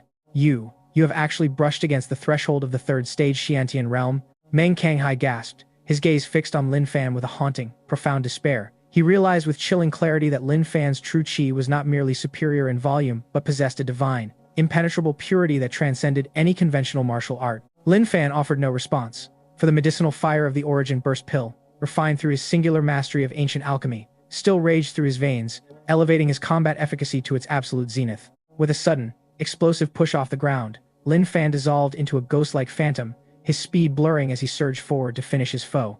Sensing the shift in the tide, the remaining Yan Gang Xiantian elder shrieked in desperation, lunging into Lin Fan's path in a futile attempt to buy precious seconds for the retreat of Meng Kanghai and his son. Yet, within the all-seeing reach of Lin Fan's mind's eye, the elder's defensive posture was nothing more than a map of glaring, terminal flaws. With a fluid, hypnotic sway of his frame, Lin Fan bypassed the obstruction at an impossible, lethal angle. As they ghosted past one another, Lin Fan's hand flashed out, a blade of concentrated true qi sweeping through the air to cleanly decapitate the elder, marking the fall of the second Shantian Grandmaster. The sight of this swift, brutal execution finally obliterated the last remnants of Meng Kanghai's arrogance. The once feared overlord of Jiangning City was now reduced to a whimpering mess, his grand ambitions reduced to nothing but the primal instinct to survive. He snatched up the trembling, catatonic Meng Tianhao and bolted toward the hall's entrance, but Lin Fan's cold, derisive snort arrested the air. With a swift, fluid motion, Lin Fan snatched the bamboo staff from his side and sent it spinning through the air. Infused with his lethal Shantian true qi, the simple staff was transformed into a peerless divine spear. A piercing, soul-shaking whistle followed as the projectile outpaced the fleeing pair, catching up to them in a blur of light. With a sickening, resonant squelch, the bamboo staff punched through Meng Tianhao's back, the sheer kinetic force carrying his body forward several meters before pinning him, like an insect on a display board, to the stone steel in the center of the courtyard. Mang Tianhao's eyes bulged in terminal shock, a mixture of blood and bile bubbling from his lips as he writhed in a final, futile spasm of life before his soul finally surrendered to the void. The air in the Lu family courtyard hung heavy with the coppery scent of blood and the lingering ozone of shattered true qi, a stark contrast to the festive atmosphere that had permeated the grounds only moments before. Mang Kanghai's primal, guttural wail echoed against the stone walls as he witnessed the gruesome finality of his son's death, yet his grief was cut short by a fresh eruption of violence, the residual Shantian sword qi imbued within the bamboo staff, having successfully skewered Meng Tianhao, detonated with the force of a compressed star. The resulting shockwave slammed into Mang Kanghai's exposed back, launching the Yangang leader through the air like a discarded doll until he collided with the earth, his body buckling as he convulsed, spitting up thick, dark blood laden with the pulverized remains of his own internal organs. Lin Fan approached the fallen warlord with a slow, rhythmic gait, his features veiled by the shadow of his black blindfold and his aura radiating a terrifying, unyielding finality. Looming over the man who had long terrorized Jiangning City, Lin Fan regarded the broken figure with eyes that saw far beyond the physical. He did not offer the mercy Meng Kanghai so desperately begged for Lin Fan was not a man who allowed the seeds of future retribution to take root. As Meng Kanghai's breathing became a shallow, stuttering rattle, he clutched at the hem of Lin Fan's tattered gray robe, his voice a pathetic, gasping whisper as he offered the entirety of the Yangang's wealth and power in exchange for a single breath of life. Lin Fan's resolve remained an impenetrable wall of ice, and without a moment's hesitation, he raised his foot and delivered a crushing, definitive strike to Meng Kanghai's dantian. The force of his Shantian true qi poured into the warlord's core, tearing through every meridian and reducing the seat of Meng Kanghai's power to absolute dust. With a final, wretched shriek that faded into a deathly stillness, the reign of the Yangang leader was permanently extinguished. In the span of a single evening, the Lu family hall had become the graveyard of the city's most dangerous organization, a feat orchestrated by the very man the aristocratic elite had mocked as a sightless, useless beggar. Silence claimed the hall, so absolute that the terrified guests dared not even draw a full breath, their eyes locked in paralyzed awe upon the enigmatic figure of Lin Fan. Lu Tiangxiang, meanwhile, had collapsed into a pathetic heap of shivering flesh, his robes soiled by his own terror as he watched Lin Fan turn his gaze toward him. The ambitious, narrow-minded heir scrambled backward, his teeth clattering like dry bones against one another as he stammered a frantic, incoherent apology, claiming coercion by the Yangang and pleading his kinship with Lu Zian and Lu Wanqing. Lu Lianshan, though ravaged by the realization of his son's monstrous betrayal, felt a flicker of paternal instinct that prevented him from acting, yet he remained frozen, acutely aware that the power dynamic within the estate had shifted entirely into Lin Fan's hands. Lin Fan halted before the trembling heir, his expression devoid of bloodlust, and turned his attention to the patriarch, formally deferring the judgment of Lu Tiangxiang to the family's own laws, a move that left Lu Lianshan visibly relieved and profoundly grateful. Though he knew his son's cultivation would be extinguished and his remaining days spent in the lightless depths of a dungeon, Lu Tianxiang wept in relief at the salvation of his life, kowtowing repeatedly in the dirt. Meanwhile, under the tender ministrations of Lu Wanqing and Lu Zian, the patriarch Lu Zhentian finally returned to the realm of the conscious. Though his body remained fragile and ghost-white, his spirit was renewed by the sight of his family's salvation. Struggling to his feet with the help of his granddaughters, the old patriarch bowed low to Lin Fan, addressing him with the reverence reserved for a grandmaster who had pulled the Lu family from the very jaws of annihilation. Lin Fan stepped forward to support the elderly man with a modest, respectful gesture, brushing aside the honorifics and reaffirming his connection to the family through his marriage to Lu Wanqing. The humble, grounded response from such an overwhelming force of nature left both Lu Zhenqian and Lu Lianshan stunned with joy, realizing that the man they had once overlooked was, in truth, the greatest treasure ever to grace their household. The realization rippled through the Lu family assembly like a tide, washing away the lingering dread and replacing it with a burgeoning, awestruck hope. They understood with sudden, absolute clarity that with a supreme powerhouse like Lin Fan, a man capable of dismantling a formidable second-stage Xiantian expert with almost casual indifference residing within their walls, the Lu family was no longer a waning shadow of its former self, but rather a rising sun destined to dominate the entire Jiangnan region and perhaps cast its influence far beyond. Lu Wanqing, whose legendary cold beauty had always masked an impenetrable, aristocratic distance, found her phoenix eyes shifting toward Lin Fan, her expression a turbulent sea of complex, uncharacteristic emotions.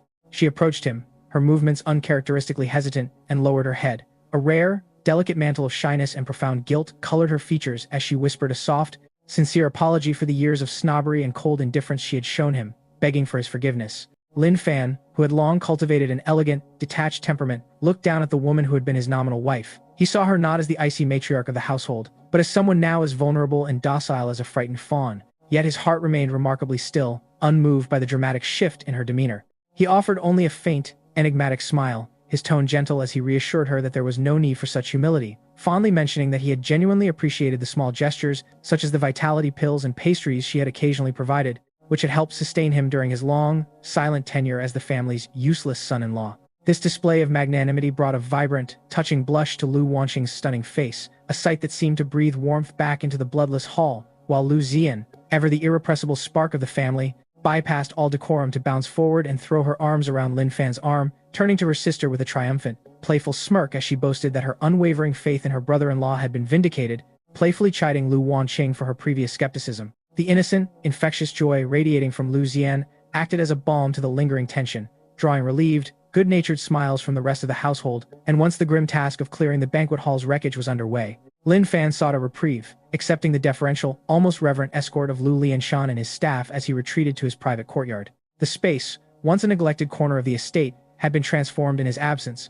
Lu Lianshan had commanded a frantic, thorough renovation, clearing away every splinter of firewood to replace it with opulent, hand-carved furniture and a bed of fine white jade, while stationing dozens of the family's most elite guards to stand a perpetual, 24-hour vigil outside his gates, ensuring that no soul would dare disturb his cultivation. As the dead of night descended and the estate finally settled into a fragile silence, Lin Fan retreated into his sanctuary, seating himself upon the cool, polished jade bed to sink his consciousness into the enigmatic depths of the mysterious herb compendium hidden within his mind. The fierce, high-stakes battle he had just concluded, though a testament to his overwhelming strength, had required the volatile, artificial surge provided by the Origin Burst pill, and now, as the potent medicinal fire ebbed from his meridians, a wave of inevitable physical exhaustion washed over him. He knew all too well that the price of such power was a temporary, lingering weakness, a hidden danger that could only be cauterized by the cultivation and refinement of superior healing herbs. His focus, however, remained razor-sharp, tethered to the singular, elusive objective of securing the Tianshan Snow Lotus,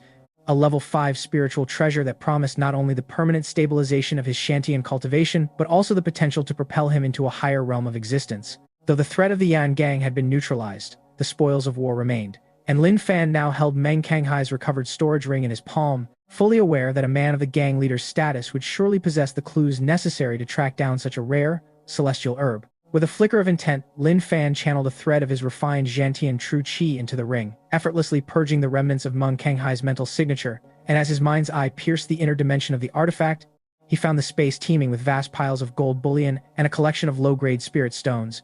Yet even these treasures, which would have driven lesser men to madness, could not spark so much as a flicker of interest in his eyes as he began his search for the path to the Tianshan Snow Lotus. Lin Fan's focus sharpened with surgical precision as his gaze, aided by the omniscient reach of his mind's eye, bypassed the glinting gold and useless stones to settle upon a singular, unassuming corner of the storage ring where an exquisite jade box, hewn from 10,000-year-old mystic ice, emanated a lethal chill. With a mere exertion of his will, the frozen artifact manifested in his palm, and the instant the seal was breached, the ambient temperature of his secluded chamber plummeted, turning the air into a biting, crystalline frost that coated the floor in a shimmering rime. Within the box lay the Tianshan Snow Lotus, a breathtaking, snow-white bud that pulsed with an ethereal, translucent brilliance, its spiritual energy so dense and frigid that it seemed to warp the very light around it. Lin Fan suppressed a rare, involuntary tremor of excitement as he confirmed the identity of the treasure. However, his keen perception immediately identified the encroaching decay, as the lotus, long severed from the savage, frozen peaks of its origin, showed telltale signs of root necrosis that would have rendered it a mere weed in the hands of any mortal alchemist within 72 hours. To any other practitioner, this would have been a frantic race against time to concoct a fleeting, unstable potion. But for Lin Fan, the possessor of the ancient and arcane mysterious herb compendium, the plant was a canvas, waiting for a master's touch. Without a moment's hesitation, Lin Fan cast his consciousness deep into the boundless, mystical expanse of the compendium's interior, where he channeled his potent Xiantian true qi to carve a specialized plot of permafrost soil within the heart of his spiritual field. With the grace of a god cultivating life from death, he transplanted the fading lotus into the prepared earth, bathing its withered roots in the revitalizing, primordial nectar of the compendium's deepest spiritual spring. As the essence soaked into the soil, a miraculous transformation took hold. The necrotic black spots on the roots evaporated, replaced by a lush, healthy vitality as the petals unfurled with a majestic, blinding intensity that flooded the space with a swirling, ice-blue spiritual mist. The compendium resonated with the event, its internal density of spiritual energy doubling in a single heartbeat, and a torrent of archaic, harmonious chimes echoed through Lin Fan's mind. The system heralded the successful cultivation of the level 5 divine herb, triggering an immediate, violent evolution. The compendium surged to level 2, its spiritual expanse expanding to a sprawling 10 acres, while the spring water distilled itself into a potent spiritual essence. Simultaneously, an influx of 50 years of pure, distilled martial Dao true Qi flooded Lin Fan's meridians, accompanied by the rare, singular gift of Xiantian extreme cold true Qi and the profound secrets of the ancient alchemy technique. His perception, now unfettered, stretched its boundaries to encompass a full 200-meter radius, and his body acted as the conduit for a monumental breakthrough that defied the logic of the martial world. A thunderous, internal roar signaled the expansion of his Dantian, as the 50 years of true Qi crashed through his limitations like a tsunami, shattering the barriers of the second stage and the third stage before coming to a steady, formidable halt at the fourth stage Xiantian realm. His physical vitality and power surged to heights that defied calculation, his very aura now imbued with the lethal, aristocratic frost of the Xiantian extreme cold true Qi, transforming the blind son-in-law of the Lu family into a force of nature capable of reshaping the landscape of Jiangnan with a flick of his wrist. The fusion of the Xiantian extreme cold true Qi with Lin Fan's existing Xiantian sword Qi heralded a terrifying evolution in his combat prowess, effectively doubling the destructive output of his strikes while imbuing them with the ability to instantly petrify an opponent's meridians and stagnate their life force, a truly oppressive and domineering manifestation of power. Simultaneously, the refinement of his senses allowed his mind's eye to dilate, casting its ethereal perception across a 200-meter radius, turning the world into a transparent map where the rustle of a stray leaf or the subterranean pulse of mineral veins was as clear as day. In this moment, within the confines of Jiangning City, Lin Fan stood as a silent, supreme deity, the absolute arbiter of life and death, his lips curving into a subtle, knowing smile as he processed the vast streams of information feeding into his consciousness. Yet, this meditative tranquility was abruptly shattered before the euphoria of his breakthrough could fully settle. The razor-sharp precision of his mind's eye detected the frantic, rhythmic pounding of heavy hooves upon the main thoroughfare approaching the Lu family estate. A squadron of over a dozen formidable martial artists, clad in obsidian-hued, form-fitting garments and adorned with the sinister, winged crest of the Black Eagle cult, tore through the darkness at a lethal pace, their auras disciplined and heavy with the promise of carnage. Even the least among them possessed a cultivation at the zenith of the ninth stage mortal martial realm, while their commander, a man radiating a suffocating, violent energy, stood at the peak of the second stage, Xiantian. As the embroidered flying eagle insignia on their chests registered in Lin Fan's mind, the history of the Black Eagle cult, a notorious, ruthless organization whose influence and blood-soaked reputation eclipsed the Yan Gang several times over surfaced, prompting Lin Fan to wonder if this nocturnal arrival was a delayed consequence of his recent actions or the shadow of Meng Kanghai's hidden alliances. His intuition hummed with the certainty that the peace of the night was about to be obliterated, an assessment confirmed when the cavalcade screeched to a halt before the main gate, where the leader dismounted with a contemptuous kick that shattered the heavy timber into splinters. The silence of the night was shredded by the leader's thunderous, true Qi amplified command, a proclamation that vibrated across the city, threatening to bathe the Lu family in blood and extinguish their entire lineage, unless the Tianshan Snow Lotus was surrendered within a 30-minute window. Panicked screams arose from the sleeping populace as the chilling demand echoed, while within the estate, the atmosphere collapsed into sheer, unadulterated chaos. Lu Lianshan and Lu Wanqing, their faces drained of color and their souls frayed by the preceding battle, scrambled from the main hall to witness the nightmare unfolding at their doorstep. Lu Lianshan's frame quaked with the weight of impending annihilation, his voice barely a whisper as he questioned how the cult could have possibly traced the secret of the Snow Lotus to them, while the elderly Lu Zentian, though physically supported by the trembling Lu Zian, stepped forward with the waning dignity of a patriarch facing his final sunset. Approaching the wreckage of the gate, Lu Zentian forced a veneer of composure, cupping his hands in a formal, desperate greeting to the man he recognized as Ying Changkong, a high-ranking protector of the Black Eagle cult, and attempted to deflect the accusation by feigning ignorance of the treasure. However, Ying Changkong merely offered a jagged, predatory sneer, his eyes burning with a naked, soul-crushing killing intent as he dismissed the patriarch's protestations, his posture coiled and ready to ignite the night in a conflagration of violence. The chilling admission from Ying Changkong peeled back the layers of deception surrounding the Tianshan Snow Lotus, revealing that the treasure had been pilfered by the opportunistic Meng Kanghai of the Yang Gang from the Black Eagle cult's own northern expeditions,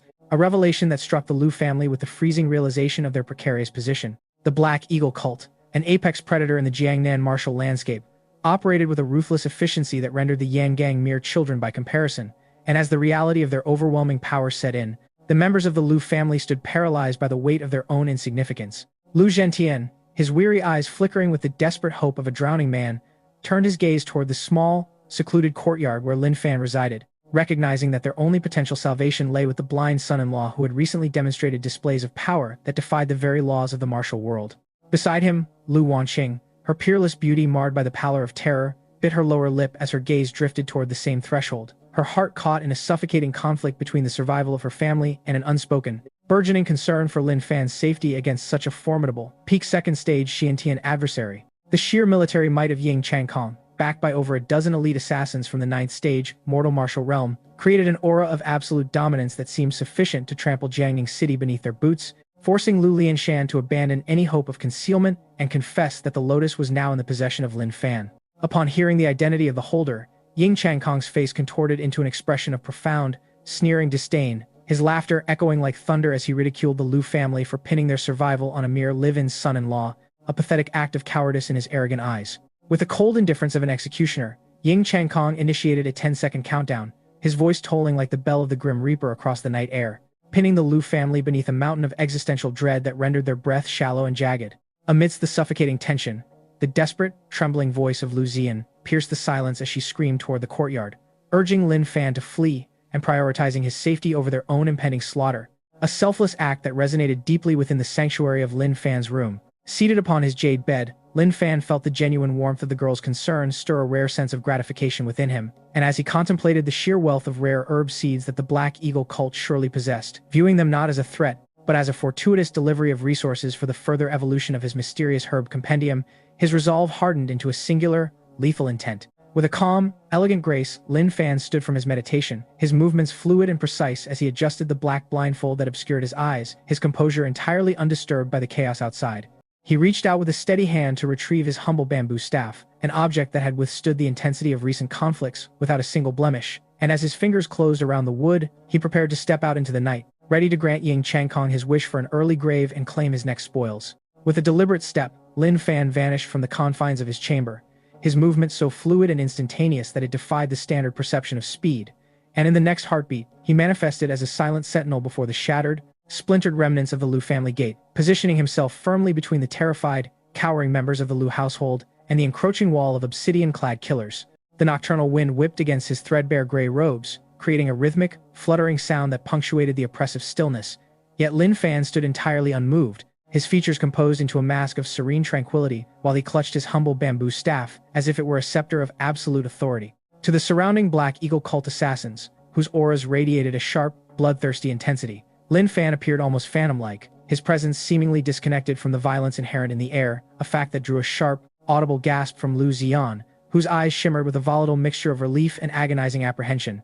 Behind him, Lu Zentian and Lu Lianshan bowed with a desperate, frantic reverence, their voices strained as they issued urgent warnings regarding the terrifying cultivation of Protector Ying Changkong, yet Lin Fan merely tilted his head, his mind's eye already dissecting the combat potential of every assassin present. While he acknowledged that these elites possessed a discipline far superior to the chaotic rabble of the Yang Gang and noted that Ying Changkong's Qiantian true qi flickered with a potency brushing against the threshold of the third stage to Lin Fan, who now stood firmly within the fourth stage Xiantian, this entire display felt like a toddler brandishing a wooden toy against a mountain.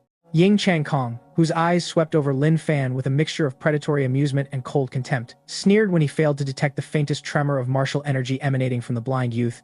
Dismissive of his own initial caution, the protector scoffed that the Lu family had resorted to using a blind, powerless boy as a sacrificial lamb. With an air of smug superiority, Ying Changkong demanded the immediate surrender of the Tianshan Snow Lotus, commanding the boy to kneel and offer 3 kowtows for the privilege of a quick death. Yet Lin Fan remained utterly unbothered by the vitriol, his voice cool and flat as he revealed that the divine herb had already been committed to the earth, rendering it impossible to retrieve. The news of the herb being discarded into the soil shattered Ying Changkong's composure, transforming his arrogance into a volatile, explosive rage. And with a feral snarl about the audacity of such a waste, he launched himself into the air like a predatory goshawk. The protector's fingers elongated into jagged, lethal appendages, his Qiantian true qi surging outward to form 5 obsidian-hued, razor-sharp claws that shrieked as they tore through the fabric of the night, aimed with singular, bone-crushing intent at the crown of Lin Fan's head. This technique, the infamous Black Eagle bone-shattering claw, unleashed a shockwave of violent energy that forced the Lu family onlookers to scramble backward, many squeezing their eyes shut to avoid witnessing the inevitable carnage. Yet Lin Fan did not deviate, his posture remaining as rigid as stone until the very moment the claws hung a mere foot above his skull. With a motion of deceptive simplicity, he raised the common, unblemished bamboo stick and tapped the incoming vortex of destruction, and as the wood made contact with an iron palm capable of pulverizing granite, the expected splintering never occurred. Instead, a mesmerizing, translucent veil of ice-blue luminescence surged over the bamboo, fueled by the terrifying, absolute purity of the Qiantian extreme cold true qi. A sharp, crystalline snap echoed across the courtyard, a sound of instantaneous solidification that silenced the ambient noise. As the black eagle claws, so potent they were meant to tear through steel, were flash frozen into brittle, jagged sculptures of black ice, a process that paralyzed the energy in a thousandth of a second and allowed the creeping, lethal frost to begin its inexorable, freezing ascent up Ying Chang Kong's arm. Under the unblinking, horror-stricken gaze of Ying Chang Kong, the supernatural frost cascaded from the bamboo staff with such violent, unnatural speed that his entire right arm was flash frozen into a grotesque, crystalline ice sculpture within a heartbeat. A terrified, primal scream tore from his throat as he scrambled to retreat, but the Shantian extreme cold true chi was a predatory, inescapable force that clung to his meridians with absolute authority. With a casual, almost dismissive flick of his wrist, Lin Fan vibrated the bamboo staff, and the frozen limb shattered into a cacophony of jagged, glittering ice shards that rained upon the blood-stained earth. Ying Chang Kong collapsed in a pathetic heap, his shrieks turning into a wet, gurgling gasp as he clutched the ragged, frozen ruin of his shoulder, where the blood had been instantly sealed into crimson crystals by the lingering chill. The silence that descended upon the Liu family compound was absolute, a heavy, suffocating shroud that smothered the night, leaving the remaining Black Eagle cult assassins paralyzed as the steel in their trembling hands seemed to lose its luster in the face of such overwhelming power. To these elite killers, the blind youth, standing amidst the debris, was no longer a mere son-in-law, but an avatar of death, a cold, unfeeling entity that held the very threads of their existence. Ying Chang Kong, his face drained of even the memory of blood, lay shivering in the dirt as the terrifying realization dawned that his attacker had to be a mid-stage Xiantian master, a monster of cultivation masquerading as a mere boy of 20. Lin Fan, however, remained as steady as the mountain, his bamboo staff tapping a rhythmic, torturous cadence against the bluestone pavement that echoed like a death knell in the hearts of his enemies. When he posed the chilling question of whether they still desired the Tianxin Snow Lotus, Ying Chang Kong abandoned all pretense of pride, groveling and begging for his life, desperately invoking the name of his cult master as a plea for mercy. Lin Fan's response was a sharp, ice-cold rejection of such irrelevance. He dismissed the cult master as a triviality, and in the blink of an eye, his figure blurred into a lethal afterimage. The street exploded with the sound of snapping bone and shattered cartilage as Lin Fan moved with effortless precision, his iron-cloth shirt technique granting him a durability that rendered him impervious to their panicked strikes, while his mind's eye directed each calculated thrust of his staff to shatter throats and cave in sternums with surgical brutality. In the span of a mere 10 breaths, the formidable squadron of Black Eagle assassins, long feared as harbingers of doom in Jiangning City, had been reduced to a pile of broken, silent corpses in the dark, and yet, not a single drop of lifeblood had dared to sully Lin Fan's gray robes. Facing this scene of absolute purgatory, Ying Chang Kong shed all vestiges of his martial dignity, frantically kowtowing like a broken cur in the mud, his spirit utterly extinguished. Lin Fan offered a singular, merciless ultimatum: reveal the secret cache of the Black Eagle cult's rare herbs and seeds, or join the cold embrace of his subordinates. Terrified of the void, Ying Chang Kong clawed an ancient, yellowed parchment scroll from his robes, a map documenting over 300 rare and exotic species pillaged from across Jiangnan, and surrendered it with trembling hands. After a brief, scanning glance with his heavenly eye confirmed the treasure's legitimacy, Lin Fan shoved the scroll into his robe and issued a solitary, flat command to leave. Ying Chang Kong, driven by the frantic, animalistic urge to survive, scrambled onto his mount and fled into the darkness, never daring to look back. As the Liu family servants moved to purge the carnage, their eyes were fixed on Lin Fan with a mixture of terror and divine awe, a reverence that now flowed through every soul within the estate. They had witnessed a miracle of slaughter that forever cemented Lin Fan as the unassailable pillar of the Liu house. Returning to the silence of his small courtyard, Lin Fan clutched the parchment tightly, the corners of his lips curving upward in a smile that hinted at the massive, impending evolution of his power.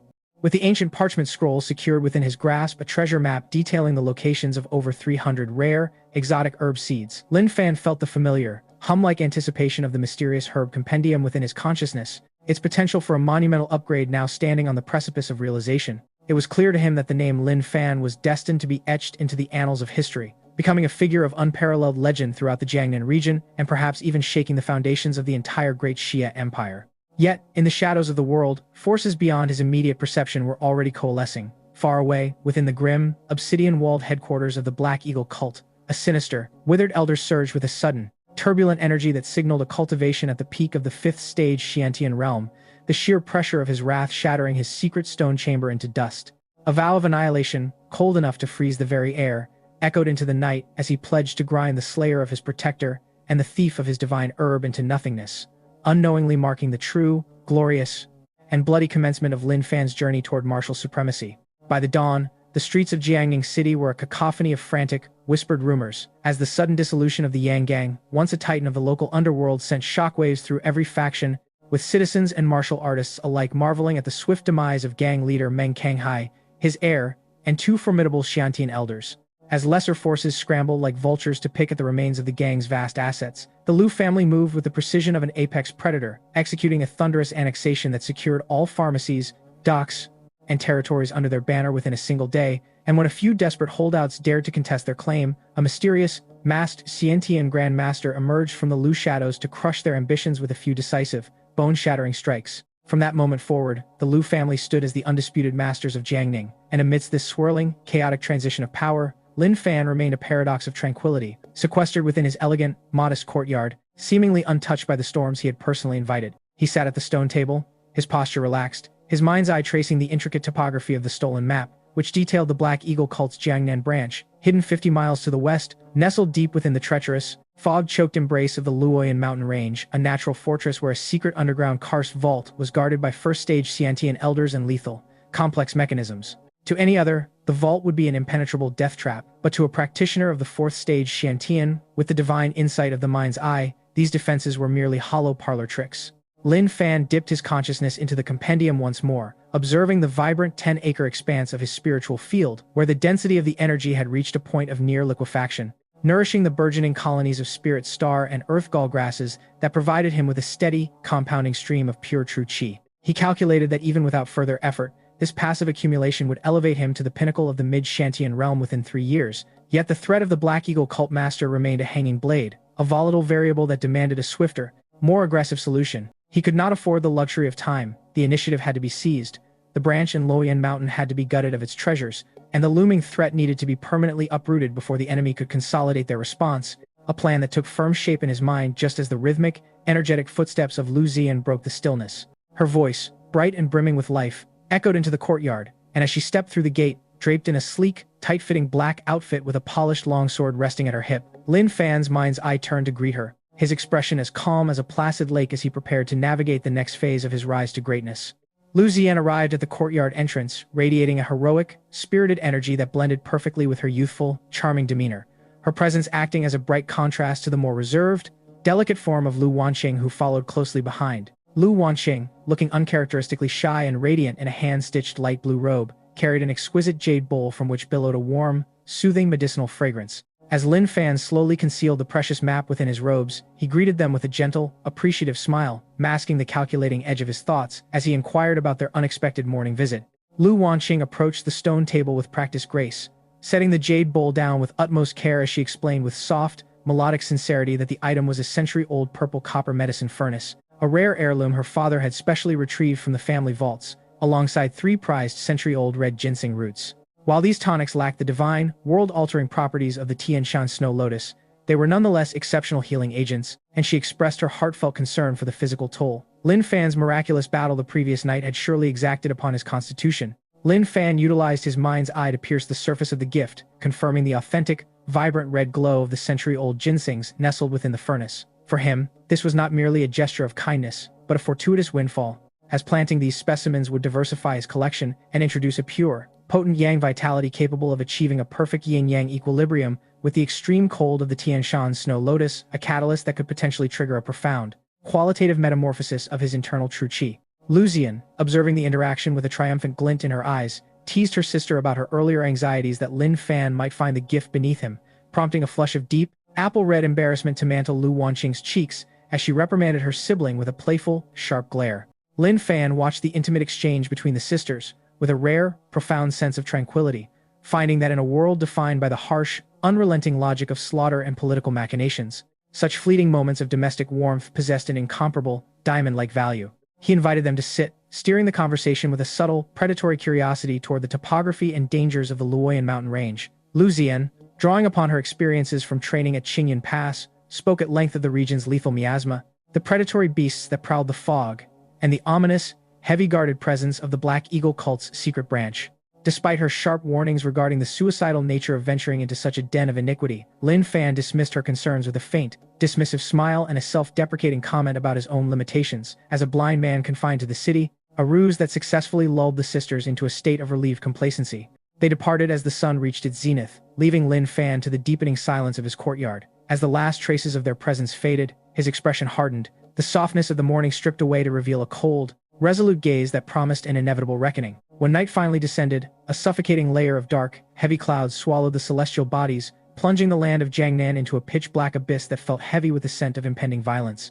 It was the perfect shroud for a phantom, and as Lin Fan transitioned into a sleek, form-fitting black outfit and donned a concealing mask, he gathered the purple copper medicine furnace and his harvested supply of high-tier pills, ready to transform the Luoyan mountain branch of the Black Eagle cult into a graveyard for those who dared to cross his path. With the fluid grace of a phantom, Lin Fan glided out of the Lu family compound, his figure appearing as nothing more than a wisp of smoke caught in the gentle currents of the night air, leaving absolutely no trace of his departure behind. Empowered by his formidable fourth stage, Xiantian cultivation, and the refined mastery of his flying-on-grass movement technique, Lin Fan transformed the arduous 50-mile journey, a trek that would typically demand an entire day of grueling travel by horse, into a mere 30-minute sprint across the darkened landscape until he stood before the perimeter of the Luoyan mountain range. The air here was heavy, choked by an oppressive white mist and a pungent, biting stench that whispered of death. This was the legendary, lethal miasma that had so terrified Lu Zian, a natural barrier capable of poisoning an ordinary man within 3 steps. Yet, for Lin Fan, this environment was an open book, as his mind's eye rendered every drifting particle and toxic molecular structure with absolute, crystalline clarity. Dismissing the need for mundane antidotes, Lin Fan channeled his Shantian extreme cold true ki, enveloping his frame in a subtle, translucent frost shield that shimmered with an inner, predatory light. As the malevolent mists touched this barrier, they were instantly flash-frozen into harmless, glittering black ice crystals that rained uselessly upon the earth. Clad in this armor of winter, Lin Fan traversed the treacherous, craggy mountain paths as casually as if he were strolling through a palace courtyard, his surroundings illuminated by the 360-degree, omniscient perception of his mind's eye, which mapped the terrain and the hidden, lethal traps of the Black Eagle cult with far greater precision than the brightest midday sun. Effortlessly weaving past dozens of sentries who remained blissfully unaware of their approaching doom, Lin Fan arrived at the precipice of the cult's core stronghold, a monolithic black fortress built directly into the mountain's jagged spine, its walls spiked with iron and its perimeter crawling with dozens of vigilant, torch-bearing assassins. Deep within the castle's bowels, his senses locked onto 3 distinct, potent signatures.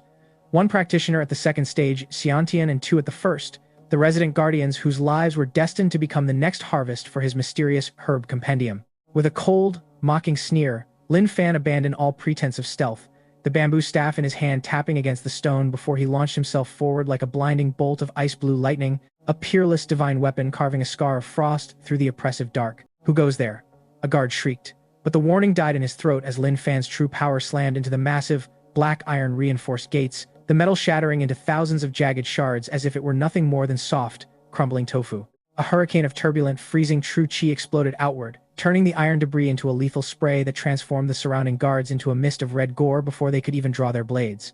As the piercing wail of the alarm bells began to echo through the black castle, a tide of desperate, weapon-wielding cultists surged into the courtyard, only to halt in sheer, paralyzing terror at the sight of the masked, gray-robed figure standing unmoved, amidst the fresh carnage. 3 figures of immense power, emanating a tyrannical and suffocating pressure, plummeted from the upper reaches of the fortress like falling stars. In the lead was the silver-haired branchmaster, Leng Jiyu, his aura pulsating with the refined might of a late second-stage Xiantian master, flanked by his 2 sinister first-stage elders. Surveying the mangled remains of his subordinates, Leng Jiyu's face twisted into a mask of trembling, incandescent rage, his eyes burning into Lin Fan as he demanded to know the identity of the intruder and the reason for such a suicidal assault against the Black Eagle cult. Lin Fan offered no pleasantries and ignored the demand for his lineage. Instead, he slowly raised his bamboo staff, leveling its tip directly at the branchmaster's head, his voice a chilling, synthesized rasp from behind his mask as he declared his intent to reclaim what was his and dispatch every soul present to the void. Trembling with an ego fueled by years of unquestioned dominance, Leng Jiyu roared in fury and launched himself into the fray, his desperate, killing strike initiating a battle that would seal the fate of the Luoyan mountain branch. The atmosphere within the Black Eagle cult's mountain fortress shifted from chaotic alarm to frozen silence as Leng Jiyu unleashed his signature technique, his Xiantian true chi manifesting into a torrential swarm of black feathers that hung in the air like a localized storm of razor-edged daggers, each one vibrating with a piercing, high-frequency keen that shredded the surrounding air. Simultaneously, the 2 first-stage Shantian elders, flanking their master, synchronized their movements, their long swords weaving a cross-pattern of lethal, converging sword auras that effectively erased every possibility of escape for Lin Fan. Yet, in the face of this 3-pronged annihilation, Lin Fan remained a pillar of unnatural, chilling composure, choosing not to evade but to meet the onslaught head-on. With a sharp exhale, he unleashed his fourth-stage Xiantian cultivation, shattering the constraints of his physical form as a colossal storm of ice blue. True Qi erupted from his body, expanding in a 100-meter radius with the destructive, absolute authority of a winter gale. The black feathers, once poised to shred their target, were instantaneously flash-frozen upon contact with the storm, their momentum halted as they plummeted to the ground as brittle, useless shards of ice, while the incoming sword auras were rendered impotent, dissolved into nothingness by the sheer, biting intensity of his cold-infused energy. Lang Juyu's eyes bulged, a look of profound, soul-deep terror replacing his earlier rage as the realization struck him like a physical blow. The masked intruder was not merely a challenger, but a mid-stage Xiantian hegemon capable of crushing them with a flick of his wrist. Die, Lin Fan pronounced, his voice a cold, final decree that cut through the silence of the night. In a display of speed that defied the limits of human perception, Lin Fan vanished into a streak of blinding, ice-blue lightning, his form flickering through the air as he bypassed the defenses of the two elders. Two sickening, precise sounds of steel cleaving through bone echoed in the courtyard, and before the elders could even register the pain or let out a cry, their heads were severed from their bodies by a razor-thin crescent of ice-cold sword qi, their descending torsos instantly crystallizing into statues of frosted gore that shattered upon impact with the stone floor. Witnessing this display of divine brutality, Lang Juyu's courage evaporated, his survival instinct overriding his pride as he turned and fled toward the treasure vault in the back mountain with desperate, clawing abandon. Lin Fan, his mastery-level flying on grass technique pushing him to speeds akin to spatial displacement, effortlessly closed the distance, arriving ahead of the fleeing master to bar his path with a lethal stillness. As Lang Juyu collided with the unwavering form of his executioner, Lin Fan drove his bamboo staff forward, the wood imbued with a concentration of extreme cold true qi so dense it felt as if the very air had solidified. The staff struck the branch master's chest with the force of a falling star, sending Lang Juyu flying backward like a discarded ragdoll, until he slammed into the black iron gate of the vault with enough force to dent the reinforced metal inward. Doubled over in the ruins of the gateway, coughing up blood thick with jagged ice dregs, Lang Juyu looked up at his silent, masked judge with eyes clouded by dazed despair, desperately pleading for mercy and offering the entire wealth of the branch in exchange for his survival. Lin Fan loomed over the broken man, his mind's eye coldly assessing the pathetic state of the branch master before dismissing the offer with chilling detachment, noting that the man's life held no currency for him, and that he would lay claim to the treasure by his own hand. With a final, decisive flick of his finger, a sliver of concentrated sword qi pierced the center of Lang Juyu's forehead, snuffing out his cultivation and his life in a singular, painless instant. The surviving cultists, observing their master's effortless demise, were consumed by a primal, fleeing terror, abandoning the fortress in a panicked, scattered rout that left the halls empty and silent.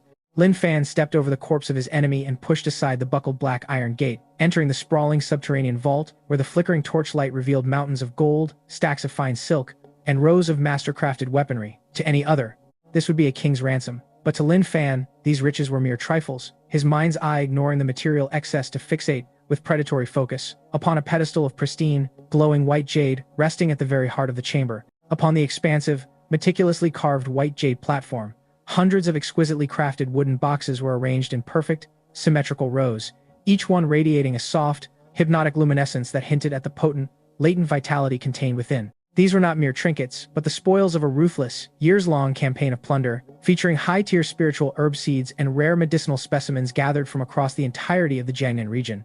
As Lin Fan stood before this treasure, his mind's eye pierced the lid of each vessel, revealing a bounty of level 3 and level 4 spiritual seeds, alongside several legendary, albeit semi-withered, level 5 herbs that shimmered with the residual energy of centuries. The mere sight of such an unprecedented collection caused the true qi within Lin Fan's meridians to pulse with a manic, rhythmic hunger, as if his very cultivation recognized the imminent metamorphosis it was about to undergo. Suppressing a surge of triumphant excitement, Lin Fan reached out with his consciousness to bridge the gap between himself and the mysterious herb compendium, his intent radiating with the gravity of a black hole. With a mental command that echoed with authoritative finality, he initiated a massive, systematic reclamation, and in a blink, the hundreds of boxes vanished from the material realm, manifesting within the ethereal boundaries of his internal compendium. There, atop the vast, 10-acre expanse of his fertile spiritual soil, the atmosphere shifted as the compendium's mystical spring water materialized into a nourishing, life-giving drizzle, cascading down to settle upon the newly introduced flora. A cascade of crisp, melodic system notifications began to chime within Lin Fan's mind, a divine symphony of progress as the sun-splitting grass, mystic ice flower, Tianyuan grass, and the rare 9-leaf ji were successfully rooted, each providing a torrential influx of pure, distilled true qi that surged into his body like a stampede of celestial dragons.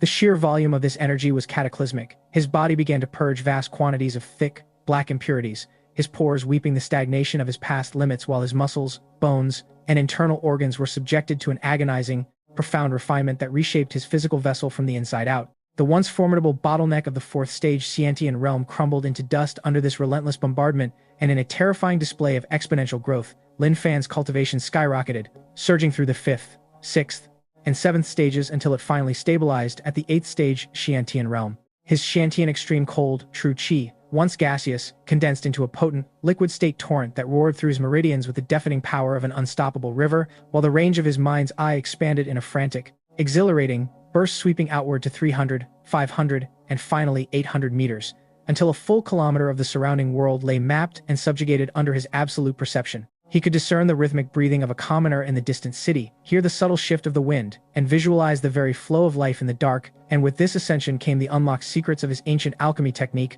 which now surpassed mere mortality to encompass the refinement of level 5 and level 6 divine pills, including the fabled 9-turn golden pill, the key to transcending the Xiantian realm and reaching the legendary golden core. Lin Fan opened his eyes, and though the physical world remained a shroud of darkness, the internal landscape of his mind's eye was as brilliant and structured as the constellations of the highest heavens. A cold, sardonic sneer ghosted across his lips as he looked down at the silent, lifeless remains of the Black Eagle cult's hub. He had turned their greed into his stepping stone to the pinnacle of the Martial Dao, and he knew that even if their dreaded cult master arrived with the peak power of a fifth-stage Xiantian, that man would be nothing more than a fragile ant, easily crushed beneath his current palm. With a casual motion, Lin Fan retracted his bamboo staff and surrendered his form to the void, his silhouette dissolving into a streak of ice-blue smoke that drifted silently from the Luoyan mountain range, vanishing toward the flickering lights of Jiangning City as the precursor to a legend that would, by the dawn's first light, send seismic shockwaves through the foundations of the great Xia Empire's martial underworld. 3 days dissolved into the tapestry of time, and within the streets of Jiangning, the news of the massacre spread like wildfire, transforming into a monstrous wave of rumor and terror. Word had reached the furthest corners of the realm that a nameless, masked grandmaster had descended upon the branch like a vengeful god, washing the halls in blood and leaving the coffers hollow, a humiliation that had driven the Black Eagle cult's distant headquarters into a state of blind, unbridled, and dangerous fury. The atmosphere across the martial underworld of Jiangnan crackled with the static of impending doom, for the news that the formidable patriarch Black Eagle had emerged from his meditative seclusion had sent tremors through every sect and household. Leading an elite vanguard of his 5 remaining Xiantian elders, the patriarch was currently carving a path of violent retribution toward Jiangning City, his singular, bloodthirsty obsession being to hunt down the mysterious interloper who had dismantled his mountain branch and reduced their bones to pulverized dust. Yet, blissfully detached from the frantic alarm gripping his enemies, Lin Fan remained ensconced in the serene quietude of the meticulously renovated courtyard provided by the Lu family, his posture relaxed as he studied an ornate invitation to the upcoming Jiangnan martial arts tournament, which had been delivered to him by Lu Lianshan, his mind's eye dissecting the elegant script upon the parchment with clinical precision. This tournament, a prestigious gala of martial might held once every triennium, served as the primary theater where the most influential sects and aristocratic titans of the Jiangnan region converged upon the prefecture city to settle rivalries and dictate the hierarchy of power for the years to come. However, the allure for Lin Fan lay not in status or political leverage, but in the legendary grand prize of 500-year-old botanical miracle known as the 9-leaf 9-flower 7-star grass. As his consciousness fixated on the name of the herb, a surge of latent knowledge from his mastery of the ancient alchemy technique flooded his mind, confirming that this specific flora was one of the 3 critical catalysts required to refine the 9-turn golden pill, an elixir so potent it promised to shatter the mortal constraints of the Xiantian realm and propel a cultivator into the ethereal, legendary domain of the golden core. With such a prize, Lin Fan envisioned a future where he would reign supreme, unchallenged throughout the entirety of the great Xia Empire, a vision that made his pulse steady with the icy resolve of a predator. His contemplations were interrupted by the soft, rhythmic patter of footsteps as Lu Wanqing approached, her white silk robes rustling like falling snow as she carried a bowl of steaming ginseng soup, her gaze, a mixture of profound tenderness and lingering anxiety, betraying the fact that her heart had long since been captured by the enigma of the man who was once merely the Lu family's blind, live-in son-in-law. She looked at him with an expression of quiet longing, her noble, cold temperament softened by the genuine fear of the dangers he courted. Lin Fan accepted the bowl, sipping the broth with a faint, reassuring smile before his voice broke the tension. Cool and resonant, that 9-leaf 9-flower 7-star grass is a necessity I cannot ignore. And besides, the arrival of the Black Eagle cult's patriarch presents the perfect opportunity to test if his peak 5th stage Xiantian cultivation can withstand even a single strike from this humble bamboo staff. Although Lu Wanqing felt the weight of his words pressing against her chest like a stone, She knew the futility of attempting to divert the course of his ambition, leaving her to offer a soft, resentful sigh as she whispered, "Then ensure your return is swift and safe, for Xian and I shall be here waiting." Lin Fan rose in acknowledgement, his fingers curling around the worn, unassuming bamboo staff that had tasted the blood of his most formidable foes, his silhouette framed by the cool, night air that tugged at the edges of his gray robes.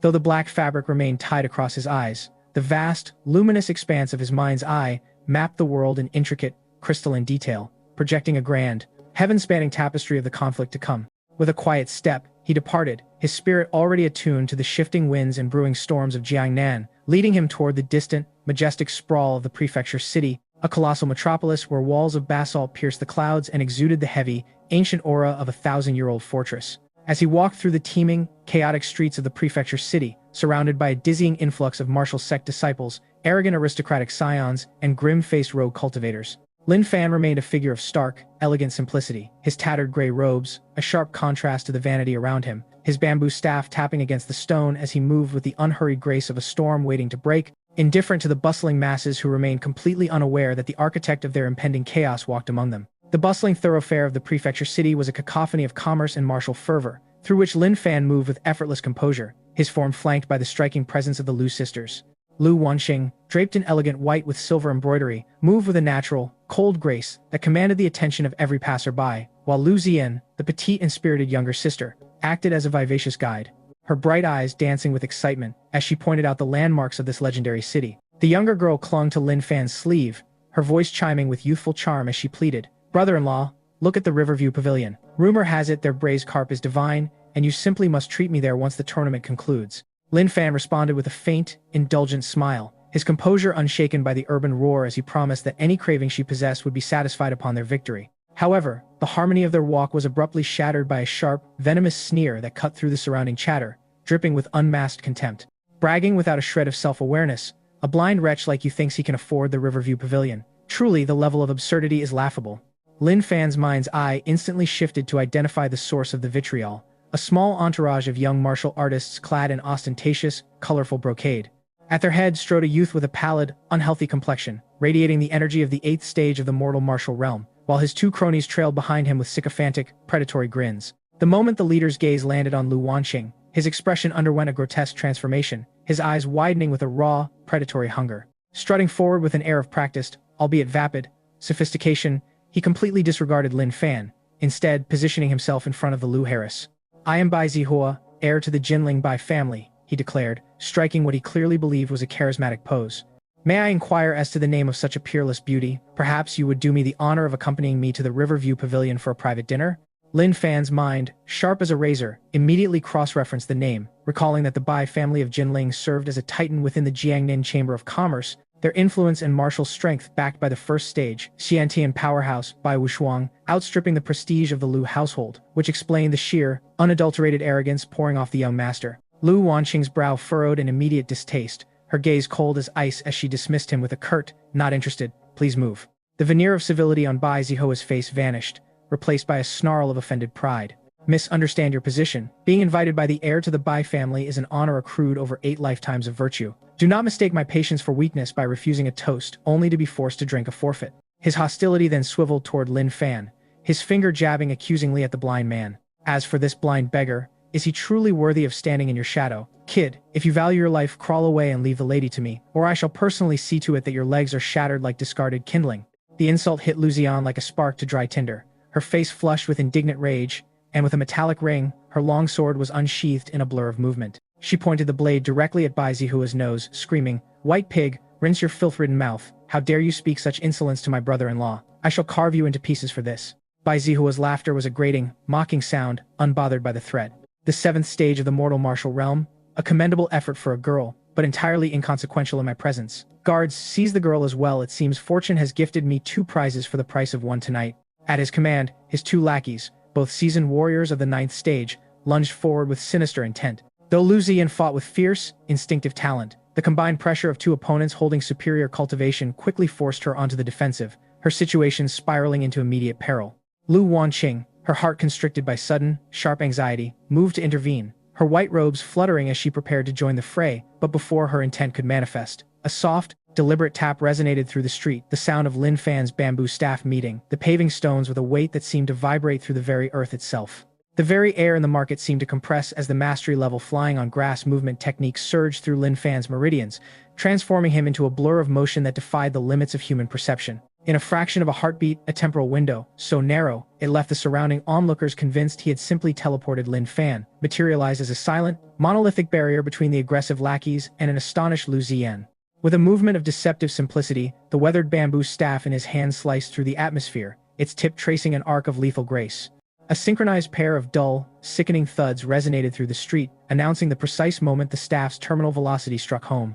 The two ninth-stage mortal martial realm lackeys, who had been charging with such arrogant malice, found themselves instantly repelled by an overwhelming, tidal force that rendered their resistance entirely meaningless. They were catapulted backward like rag dolls, their momentum carrying them into the robust black basalt walls of the nearby storefronts, with such devastating kinetic energy that the reinforced stone groaned and spiderwebbed under the impact. They crumpled to the ground in heaps, unconscious and choking on their own blood, as the cacophony of the marketplace vanished into a suffocating, deathly silence. Every soul present, merchant, civilian, and veteran martial artist alike froze, their gazes locked in disbelief upon the blind man who had dismantled two elite fighters with a single, casual strike. Bai Zihua, watching the carnage unfold, felt the blood drain from his face until he was as pale as a corpse, his legs trembling as he staggered backward, his previous bravado dissolving into a raw, primal terror.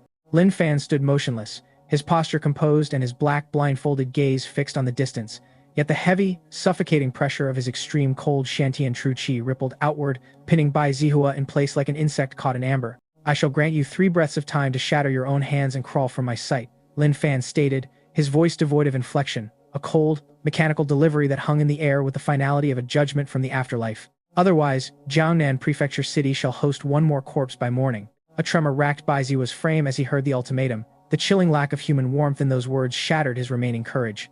"You dare threaten me?" Bai Zihua shrieked, his voice cracking with panic as he clutched at the fading threads of his status. "My father is Bai Wushuang, a true Xiantian grandmaster. The Bai family will turn this city into a graveyard if a single hair on my head is harmed." He was a man drowning, thrashing about in a desperate attempt to weaponize a reputation that meant nothing to a man who viewed a mere first-stage Xiantian like Bai Wushuang as little more than inconsequential dust. 3, 2. Lin Fan began the count, the rhythmic ticking of his voice acting as the tolling of a funeral bell. Faced with the absolute certainty of his own demise, Bai Zihua finally snapped. He erupted into a wild, incoherent howl of terror and turned, scrambling toward the safety of his family estate with his dignity completely discarded. "Does a mouse truly believe it can outrun a hawk?" Lin Fan remarked with a cynical, sharp-edged sneer.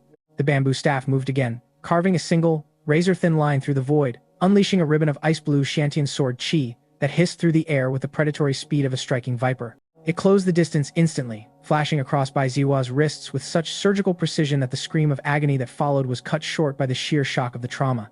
As Bai Zihua plummeted to the earth, the spray of crimson from his severed wrists was flash-frozen into crystalline shards of gore before it could even stain the stones of the street, leaving the young master to rig in the dust in a silent, desperate symphony of pain. The horrific, shrill lamentations of Bai Zihua echoed against the stone thoroughfare, a sound so discordant and agonizing that it sent involuntary shivers down the spines of every spectator witnessing the brutal display.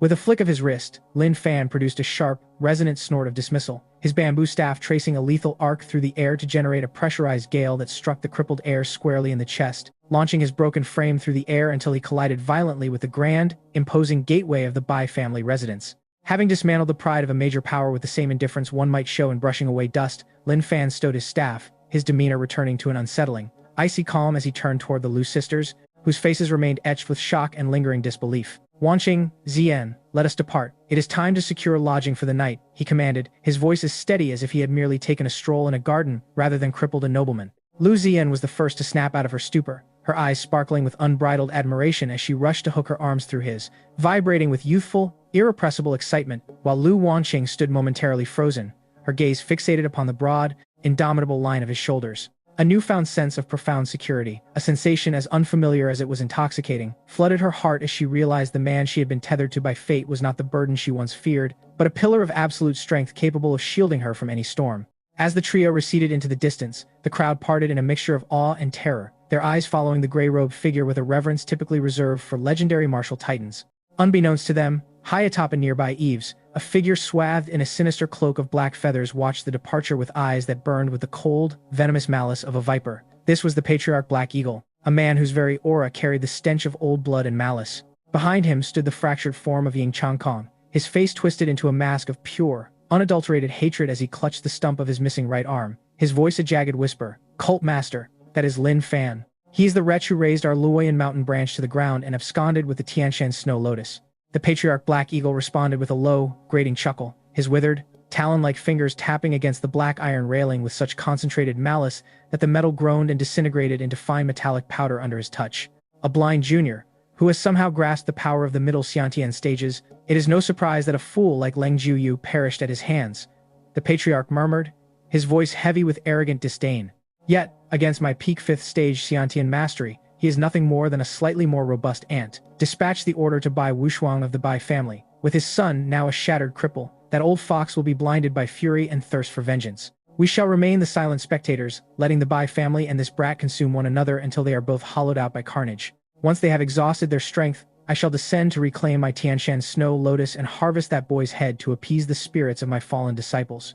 Ying Changkong bowed his head, a grotesque, triumphant grin, stretching across his scarred features as he envisioned the impending doom of his nemesis. Meanwhile, within the opulent confines of the finest inn in Jiangning, Lin Fan had seen the Lu sisters settled into their quarters before slipping away to the solitude of his own room, where, upon bolting the door and shielding himself from prying eyes, he allowed his consciousness to plunge into the depths of the mysterious herb compendium. The scene within that hidden dimension was nothing short of miraculous, as the 300 rare botanical specimens he had seized from the Luoyan mountain vault now thrived under the celestial nourishment of the level 2 compendium spiritual springs, their stems robust and their leaves vibrant with arcane vitality. The entire 10-acre expanse of the inner spiritual field hung thick with a swirling, 5-colored mist that tasted of concentrated life essence. As Lin Fan inhaled, the very atmosphere hummed, forcing his internal true qi to circulate and expand with a ferocity that defied all conventional logic. His current plateau, the 8th stage of the Xiantian realm, was being battered by this torrential surge of spiritual power, the constraints of his cultivation vibrating under the immense pressure, signaling that he stood merely a hair's breadth away from the 9th stage, the legendary zenith that marked the absolute boundary of mortal potential before the ascent to the ethereal unknown. The atmosphere within the Jiangnan prefecture city was thick with an impending sense of cataclysm as Lin Fan, cognizant of the looming shadow cast by the nefarious patriarch Black Eagle and the critical importance of the upcoming martial arts tournament, resolved to secure his own evolution by refining a legendary elixir, the Great Luo Fortune Pill. This artifact, a level 6 supreme divine pill of ancient, near-mythical rarity, possessed the near-impossible ability to guarantee a martial artist's breakthrough to the next cultivation realm without a shred of adverse side effects. Within the sanctity of his sealed room, the ingredients Lin Fan had meticulously nurtured the ethereal 9-leaf Ji, the volatile sun-splitting grass, and the potent century-old red ginseng all reached a state of maturity that surpassed the wildest legends of the outside world, their essence pulsating with raw, concentrated life force.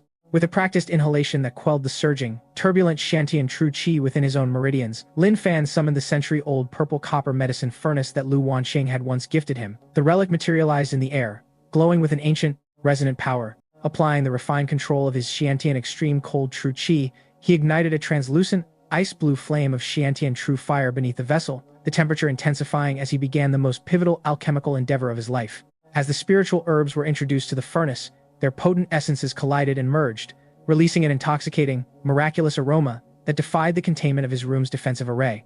The fragrance blossomed like a physical force, billowing outward to saturate the entire inn and quickly drifting across the sprawling expanse of the prefecture city, causing the true qi within the bodies of unsuspecting martial artists nearby to churn and vibrate in involuntary resonance. Throughout the city, warriors looked skyward in absolute bewilderment, their faces twisted in shock as they whispered of a grand master forging a divine pill, unaware of the chaos their observations would invite. From a nearby rooftop, the watching Ying Changkong saw the ethereal golden vapors emanating from the inn and felt a surge of ravenous, predatory greed eclipse his previous hatred. Recognizing the significance of the event, he scrambled to dispatch his subordinates, his voice sharp with urgency as he ordered them to alert both the patriarch Black Eagle and the vengeful Bai Wushuang. He knew with lethal certainty that this was a once-in-a-lifetime window of opportunity to strike, while the blind youth was vulnerable, and he swore that this divine creation would never fall into the hands of its creator. As the storm clouds of war gathered silently over the city, Lin Fan stood oblivious to the encroaching wolves, his focus narrowed to a singular point of intensity within the chamber. Inside the furnace, the violent collision of medicinal liquids manifested as auditory hallucinations, deep, rhythmic sounds reminiscent of ancient dragons roaring and tigers howling in the void. Sensing the instability reaching its crescendo, Lin Fan poured the entirety of his extreme cold true qi into the vessel, a tidal wave of icy, subduing energy that crushed the chaotic, boiling power into a singular, refined point.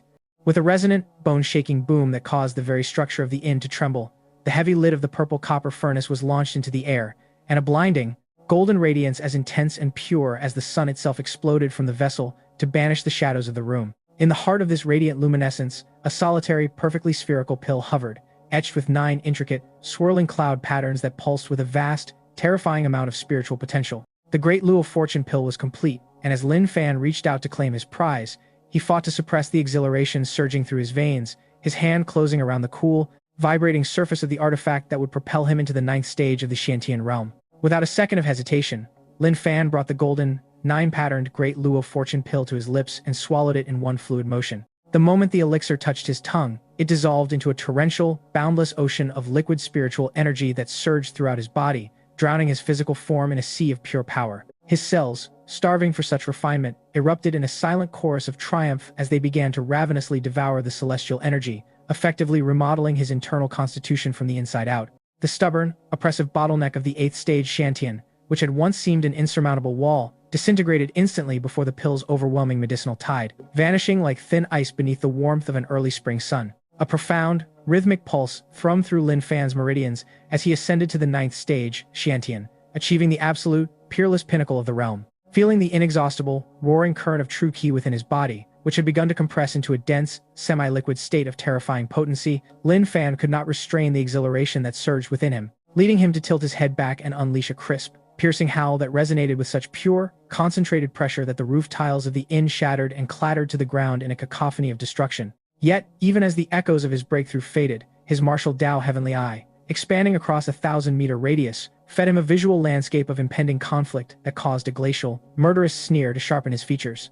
Below, encircling the inn like a pack of wolves sensing wounded prey, were over a dozen formidable martial artists radiating deep, ominous auras. At their fore stood Bai Wuxuang, the patriarch of the Jinling Bai family, a man of imposing stature draped in regal golden robes that shimmered under the moonlight, his presence radiating the mature, heavy power of a late first-stage Xiantian expert. Beside him, clutching his mangled shoulder with a twisted, hateful grimace, stood the treacherous Ying Chang Kong, flanked by dozens of elite assassins from the Black Eagle cult, their eyes gleaming with the avarice of men who believed they were about to feast upon a fallen titan. High above them all, perched upon the silhouetted rooftop like a gargoyle of doom, was the patriarch Black Eagle, a genuine, terrifying master of the peak 5th stage Xiantian. The patriarch's voice, cold and condescending, drifted down into the street.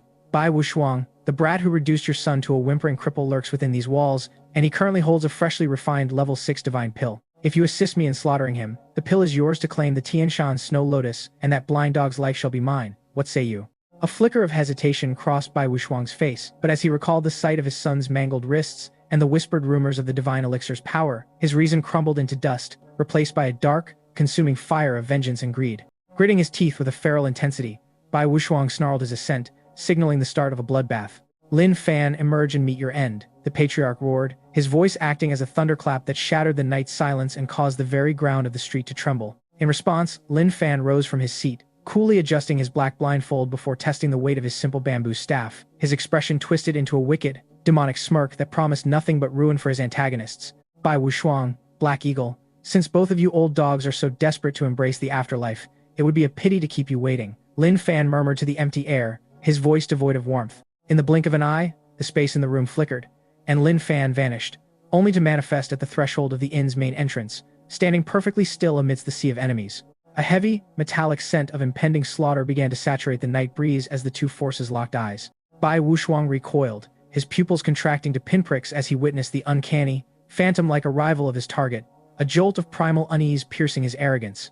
However, the sight of the peak 5th stage Black Eagle ancestor looming on the roof restored his waning confidence, and he pointed a trembling finger at Lin Fan, shrieking with desperate, theatrical fury. You wretched blind fool, do you have any idea the price you will pay for crippling my son? Today I shall grind your bones into the earth. Lin Fan stood in absolute, chilling silence, completely ignoring the clownish, bellicose posturing of the man before him. With a poise that bordered on the divine, Lin Fan allowed his Martial Dao Heavenly Eye to glide over the perched form of the Black Eagle ancestor, his movements graceful yet saturated with an impending sense of doom. His voice, cool as a winter frost and sharp as a honed blade, drifted across the silent, tension-filled street. Do not bother with posturing. Simply come at me together, as I have little patience for squandering my time on the likes of you. Stung by such profound indifference, Bai Wuxiang erupted in a fit of rage, his countenance contorting as he roared, "Your arrogance shall be your undoing. Kill him." Driven by the fire of his late first-stage Xiantian realm, golden true qi boiled off Bai Wuxiang's body like an aura of molten light, coalescing rapidly into a terrifying blade of energy several feet in length. With a screech that seemed to rend the very fabric of the void, he unleashed the Bai family's most lethal secret art, the heaven-slaying divine blade, directly at Lin Fan's crown. In that same heartbeat, the surrounding elite assassins of the Black Eagle cult and the veterans of the Bai clan surged forward, a tempest of blade light and jagged sword chi descending upon Lin Fan from all directions, sealing every possible avenue of escape. Confronted with this world-shattering onslaught, Lin Fan merely offered a slight, dismissive shake of his head. With a flick of his wrist, he traced a perfect, serene circle in the air, with his weathered bamboo staff, a motion that appeared deceptively languid, but moved with the blinding speed of a lightning strike. To the utter shock and disbelief of the assembled killers, a ribbon of crystalline, ice-blue materialized true qi bled from the tip of the bamboo staff, expanding instantly into a massive, shimmering taiji ice shield that anchored itself firmly before him. The collision was cataclysmic. The combined force of the Bai family's elite techniques and the brutal heaven-slaying divine blade slammed into the barrier, yet they failed to produce even a tremor. Instead, the terrifying, absolute zero of Lin Fan's extreme cold true qi devoured the momentum, flash freezing the incoming weaponry and energy constructs into jagged, frozen icicles. With a final, delicate flick of his wrist, the shattered remains of their hopes disintegrated with a rhythmic, crystalline clatter, raining down as harmless ice shards that dissipated into the night air. Impossible. Such power cannot exist. Bai Wuxiang stumbled backward, his composure shattered, his complexion turning a ghastly, deathly pale as he vomited a spray of blood. His right arm, caught in the rebound of the sub-zero energy, had been rendered a stiff, frozen slab, devoid of sensation or life. It was in this harrowing moment of defeat that the reality of his error crashed upon him. The blind beggar he had so callously discarded as a target was a titan of unimaginable cultivation. "Ancestor, help me!" Bai Wuxiang shrieked, his voice laced with the primal, unadulterated terror of a man facing his executioner. High above, the Black Eagle ancestor had abandoned all pretense of contempt, his eyes widening into saucers of horror as he stared at the youth below, his expression now one of solemn, bone-chilling realization. Ninth stage Xiantian. You've actually reached the absolute, unreachable peak of the Xiantian realm. For the first time, the voice of the peak 5th stage Xiantian overlord betrayed a violent, uncontrollable tremor. As a master who held dominion over the local territories of the Great Xia Empire, he understood better than anyone the insurmountable chasm between himself and a 9th stage master who had tempered his true qi into liquid density, a gap that reduced him to little more than a frantic insect waiting to be crushed. 9th stage Xiantian. The revelation was a psychic blow that shattered Bai Wuxiang's remaining resolve, causing the patriarch to collapse onto the stone street, his spirit broken and his will to resist evaporated into nothingness. Ignoring the cacophony of their despair, Lin Fan invoked the fluid, ghost-like grace of his Grandmaster-level movement technique, skimming grass. His figure blurred, leaving behind a haunting, ice-blue arc that trailed through the night air like a phantom, appearing before the Black Eagle ancestor with the abruptness of a teleportation. The surface of his bamboo staff now hummed with a crystalline, feet-long blade of materialized cold energy, razor-sharp and radiating a freezing lethality. Black Eagle ancestor, I extend my gratitude for the rare herb seeds you have so graciously delivered. As a token of my repayment, you shall remain here for eternity. With a simple, fluid motion, Lin Fan thrust the bamboo staff forward, a strike stripped of all unnecessary artifice, carrying only the absolute, mountain-toppling weight of a 9th stage Xiantian Supreme Master. No! The Black Eagle ancestor, paralyzed by the sheer crushing pressure of the incoming blow, frantically pushed every drop of his remaining true qi into 9 dense Black Eagle shields layered over his body. It was a futile gesture. Against the elemental supremacy of Lin Fan's 9th stage cold energy, the defenses were reduced to paper-thin fragility. With a series of rapid, rhythmic cracks, the shields pulverized into dust, and the bamboo staff pierced through the ancestor's chest with the ease of a needle passing through cloth. Pinning the flailing expert to the stone steel of the roof, the staff unleashed a torrential surge of extreme cold true qi that flooded his 8 extraordinary meridians, flash freezing his blood, marrow, dantian, and soul into a grotesque, eternal monument of crimson ice. The Black Eagle ancestor's eyes remained locked wide in a final, agonizing expression of lingering resentment and bottomless terror, a frozen testament to the price of crossing a master of the Martial Dao. The Black Eagle ancestor, a man who had long reigned as a supreme overlord of his generation and the dread-inspiring cult master of the Black Eagle cult, found his consciousness fading into a hollow void of disbelief, his mind unable to reconcile the crushing reality that his formidable existence had been extinguished on the roof of a humble, nondescript inn in Jangling City by nothing more than an unassuming, weathered bamboo stick. As the life drained from the legendary figure, leaving behind only a statue of crimson ice, Bai Wuxiang lay crumpled upon the cold, hard street below, his vision locked onto the frozen remains of his once powerful ally, The terror that gripped him was so absolute it transcended mere speech, causing him to lose all control over his bodily functions as his limbs turned to lead and his dignity dissolved into a pathetic, damp ruin. Upon the rooftop, Lin Fan stood as a silent arbiter of fate, his movements precise and uncaring as he delivered a light, dismissive flick of his bamboo staff against the frozen corpse. With a resonant, crystalline sound that seemed to shiver through the very fabric of the night, the ice sculpture of the Black Eagle ancestor shattered into 1,000 jagged, glittering fragments, which caught the moonlight and danced like demonic shards of light before vanishing into the darkness of the night sky.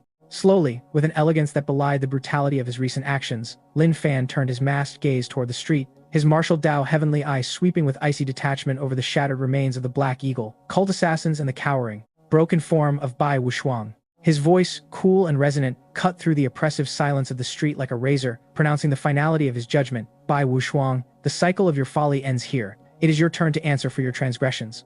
The weight of those words shattered the last remnants of Bai Wuxuang's pride, and in a display of utter degradation, the patriarch clawed his way across the stones, throwing himself at the feet of the blind youth and kowtowing with a desperate, frantic rhythm that echoed against the silent buildings. "Senior, I beg of you, show mercy. Spare my life," he shrieked, his voice choked with the bitter bile of regret as he promised to surrender every scrap of the Bai family's wealth and their collection of divine herb seeds if only his worthless life might be spared. Lin Fan regarded the man with a gaze that remained frozen in its impartiality, for he knew well that to leave a viper wounded was to invite a serpent's strike. He never harbored the negligence of leaving roots for future vengeance. With a steady, deliberate motion, Lin Fan raised his right hand, his fingers converging into the shape of a lethal, razor-sharp blade.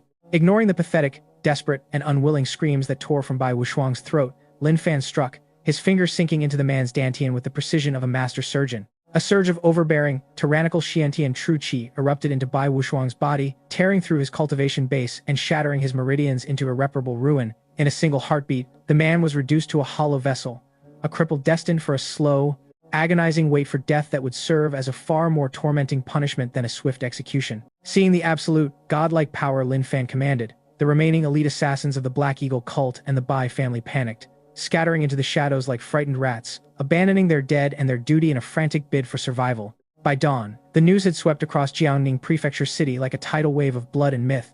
The Black Eagle cult master and the patriarch of the Bai family, men who had stood as pillars of the Jiangnan martial world, had both met their end before a simple inn at the hands of a blind man clad in tattered robes. The name Lin Fan began to circulate in whispered tones of awe and fear, destined to resonate throughout the entirety of the Great Xia Empire before the first sunlight touched the banners of the upcoming martial arts tournament. Yet, far removed from the unfolding fame of this young master, in the frozen, desolate reaches of the extreme north, a dormant horror stirred. Deep within the ancient, forbidden grounds of the Tianshan Mountains, a realm defined by eternal blizzards and shrouds of white mist, a terrifying entity, an old man with a withered, translucent face and hair as white as the falling snow abruptly opened his eyes, casting two beams of blood-red, materialized light that pierced the gloom and instantly vaporized the thick, ancient ice before him. How dare a mere ant extinguish the life of my descendant and plunder the Tian Shan Snow Lotus, the treasure of my extreme cold lineage?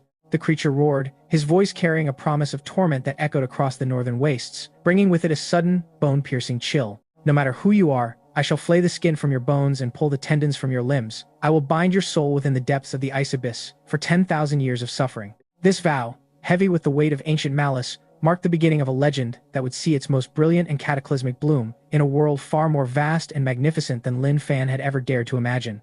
As the sun rose the following morning, the Jiangnan Martial Arts Tournament was inaugurated with the pomp of fluttering red flags and the roar of a massive, expectant crowd at the city's central plaza, where, amidst the sea of spectators, several high-ranking officials in ornate robes sat with measured composure, completely unaware of the dark shadow currently descending upon the life of the man they were about to watch compete. Beneath the vast, sprawling skies of the Jiangnan Prefecture, the air at the Grand Martial Arts Plaza hummed with a palpable, electric tension as the triennial tournament officially commenced. Elevated upon the most prestigious viewing platform, the imperial envoys dispatched by the Great Xia royal family presided over the proceedings with a detached, regal elegance, flanked by the venerable patriarchs and high-ranking elders representing the most formidable sects and noble houses of the region. Among these power brokers sat Lu Lianshen, the patriarch of the Lu family, whose posture betrayed a newfound, intoxicating sense of hubris. The memory of the previous night's carnage, which had seen his son-in-law, Lin Fan, shatter the dominance of the Black Eagle cult and the Bai family, lent a sharp, triumphant edge to his expression, for he was fully aware that the presence of a ninth-stage Xiantian guardian deity had irrevocably elevated the Liu family's status above the reach of their once peers. Far below this gathering of elites, in a modest, inconspicuous area designated for the tournament's contenders, sat the young man at the center of the city's whispered terror, Lin Fan.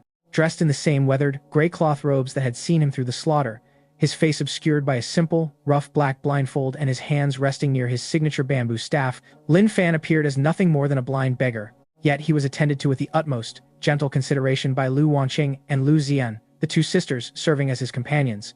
As throngs of martial artists and spectators milled about, their glances frequently drifted toward him, fueled by a volatile mixture of morbid curiosity and reflexive awe, often resulting in hushed, pointed whispers that pricked at the surrounding silence. To Lin Fan, however, the opinions and superficial judgments of these mortals were as insignificant as drifting smoke. His Martial Dao Heavenly Eye was entirely tethered to a single, mesmerizing focal point, a white jade box situated at the highest pinnacle of the arena.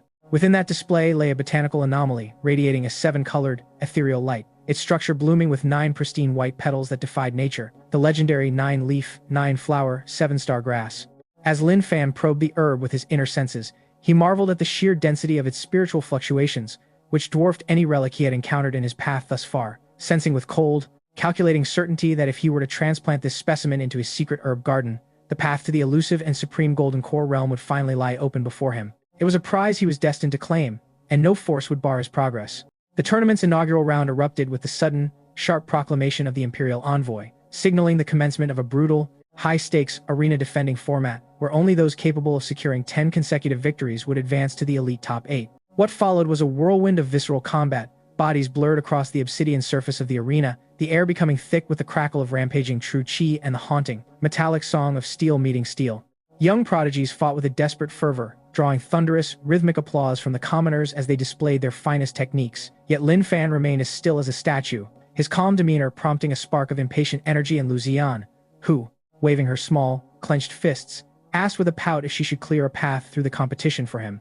Lin Fan merely offered a faint, enigmatic smile, patting her hair with a steady hand as he instructed the girl to observe the nuances of their opponent's combat, for there was much wisdom to be gleaned from the struggles of others. Their quiet exchange was abruptly shattered by an insolent, booming voice that echoed across the plaza. I, Su Wudao of the Jiangning Su family, lay claim to this arena. Let any coward who fears the bite of my steel remain in the shadows, for only the brave shall test their lives against my spear. A hush descended upon the crowd as Su Wudao leaped onto the stage, a vision of youthful arrogance clad in pristine white robes, clutching a long spear that radiated the thick, potent aura of a mid-first stage Xiantian expert. With every movement, the tip of his spear etched jagged fissures into the dense black basalt floor, a testament to his lethal precision. Su Wudao was widely considered the favored victor of the tournament, and he lived up to his reputation immediately, dismantling 9 consecutive challengers with a terrifying ease that resembled a woodsman clearing brush, his spear techniques flowing with a seamless, Orogen grace. As the plaza fell into a heavy, apprehensive silence, with no combatant willing to risk the sting of his blade, Su Wudao stood at the center of the arena, his gaze filled with disdain as he surveyed the trembling crowd below, sneering. Is the entire Jiangnan martial arts community nothing more than a collection of spineless cowards, unable to produce a single soul, who dares to withstand a strike from this master? With a predatory grace that sent a ripple of tension through the gathered throngs, Su Wudao pivoted, his eyes locking with vicious intensity upon the secluded corner of the contestant area where Lin Fan sat, a mocking, serpentine sneer curling his lips. Where's the blind man who supposedly crippled Bai Wushuang last night? He bellowed, his voice amplified by a surge of connate true chi, dripping with condescending derision as he continued. I have heard the legends that you supposedly vanquished the Bai family and the formidable Black Eagle ancestor using nothing more than a common bamboo stick. Today, I wish to see if that pathetic trinket of yours can withstand the bite of my raging fire divine spear. Come forth, blind dog, and meet your end on the edge of my blade. This flagrant provocation echoed across the expansive martial arts plaza, drawing every gaze toward Lin Fan, whose calm, seated form remained undisturbed by the sudden shift in focus. The spectators' expressions were a complex mosaic of raw sympathy, intense expectation, and the malicious glee of those hungry for a downfall. Lu Wanqing, her brow furrowed with genuine anxiety, clutched the edge of Lin Fan's coarse, gray robe, her voice trembling slightly as she whispered, Lin Fan, you must be careful. Su Wudao's movement techniques are notoriously erratic, and his spear arts are lethal in their sheer speed. Lin Fan offered her a faint, tranquil smile, his hand reaching out to pat her fair, delicate fingers in a gesture of effortless reassurance. Rising with a fluid, liquid motion, Lin Fan gripped his weathered bamboo staff and stepped into the arena. Though his pace appeared languid to the naked eye, his movement was, in truth, an intricate display of high-level footwork, leaving behind a series of haunting, ice-blue afterimages that shimmered like ghosts in the morning light. Before the spectators could even process his departure, Lin Fan was already standing motionless across from Su Wudao, the fierce wind whipping his tattered robes into a rhythmic dance against his lean, athletic frame. He remained an island of absolute, chilling tranquility amidst the deafening cacophony of the crowd, his demeanor suggesting that the entire world around him held no more substance than thin air. Su Wudao, bristling at the perceived slight of Lin Fan's silence, leveled his long spear, its tip spitting a jagged, searing tongue of fiery hot Kane true chi. So, the blind man finally gathers the courage to face his judgment. He snorted, his arrogance flaring like a wildfire. Very well, make your move, this young master shall grant you the mercy of 3 free strikes before I turn you to ash. Lin Fan slowly lifted his head, the black cloth of his blindfold masking his expression. Yet behind it, his Martial Dao Heavenly Eye was working with ruthless, analytical precision, piercing through the superficial layers of Su Wudao's stance and mapping the chaotic, vulnerable trajectories of his true chi until the fatal flaws in the man's defense were laid bare. You offer me 3 strikes, Lin Fan queried, his voice devoid of emotion yet sharp with a cutting, icy disdain. Do you truly believe you are worthy of such a concession? I shall defeat you in 1. Stung by this casual dismissal, Su Wudao erupted in a paroxysm of rage, his internal heat attribute true chi exploding outward until he appeared as a literal conduit of flame. His body became a blazing, atmospheric stream of fire, his spear spinning with such violent, erratic force that it shattered into thousands of jagged, incandescent shadows that sought to incinerate everything in their path. This was the raging fire prairie spear, the pride of the Su family, and its raw power was so immense that the indestructible black basalt flooring began to glow, a dull, dangerous red, cracking under the strain of the intense heat. Lesser martial artists and commoners in the lower tiers were forced to scramble backward, cowering before the suffocating furnace of the strike. Yet, in the eye of this apocalyptic storm, Lin Fan remained unmoved, his posture unchanged, showing no inclination to even brandish his bamboo staff. The fiery spearhead tore through the air, closing the distance until it was a mere inch from his heart, at which point Lin Fan's right hand drifted upward with the grace of a falling leaf. He did not use his weapon. Instead, he folded his fingers into a precise, lethal blade, and under the wide, disbelieving eyes of the crowd, he extended a single finger to meet the searing point of the spear. In that infinitesimal moment, a surge of extreme, abyssal cold erupted from his fingertip, manifesting as a thin, crystalline ribbon of pure, demonic blue sword aura that hummed with a lethality capable of freezing the very soul. The anticipated earth-shattering collision of energies failed to materialize in the violent way the spectators expected. For the moment, Lin Fan's ethereal wisp of ice-blue sword aura made contact with the searing, volatile heat of Su Wudao's raging fire, divine spear. The arena was filled not with a roar, but with a singular, sharp, and profoundly ear-piercing sound of freezing frost. In less than 1,000th of a second, the ferocious, flame attribute Kane true chi surging from the spear was utterly neutralized, quenched by an overwhelming, absolute frigidity that transformed the weapon's glowing tip into a brittle, blackened icicle of solid ice. This, however, was merely the beginning of the catastrophe for Su Wudao. The extreme cold true chi cascaded with terrifying speed up the shaft of the spear, and before the young genius could even process the sudden shift in momentum, the frost had encased his own arms, turning them into motionless, crystal-clear sculptures of ice. This is impossible, Su Wudao shrieked, his voice cracking with the raw, visceral terror of a man who realized his very existence was being dismantled. He scrambled to release the weapon and retreat, but Lin Fan's dominance was total, his cold chi acting with a predatory, inescapable intent that defied all resistance. With a casual, almost dismissive flick of his wrist, Lin Fan shattered the metal spear midair, causing it to explode into 1,000 jagged, glittering shards of ice that showered the arena like deadly confetti, while the ferocious rebound force steeped in that same soul-numbing cold sent Su Wudao hurtling backward until he collided with the reinforced guardrails of the arena with a bone-jarring impact. As the young man slumped against the barrier, his body racked by violent, uncontrollable tremors and his hair and eyebrows coated in a thick, ghostly layer of white frost. It was clear that he had been stripped of every vestige of his fighting spirit, in one move. And with the most effortless of gestures, Lin Fan had decisively crushed the man widely considered the peerless champion of the Jiangning Su family. The martial arts plaza plunged into a suffocating, deathly silence, the air itself seeming to freeze alongside the fallen combatant, until the imperial envoys, previously ensconced in their seats of power, slammed their hands against their armrests, and rose in a state of visible shock, their eyes wide with disbelief as they stammered inquiries about the origin and nature of such terrifying, aberrant cultivation.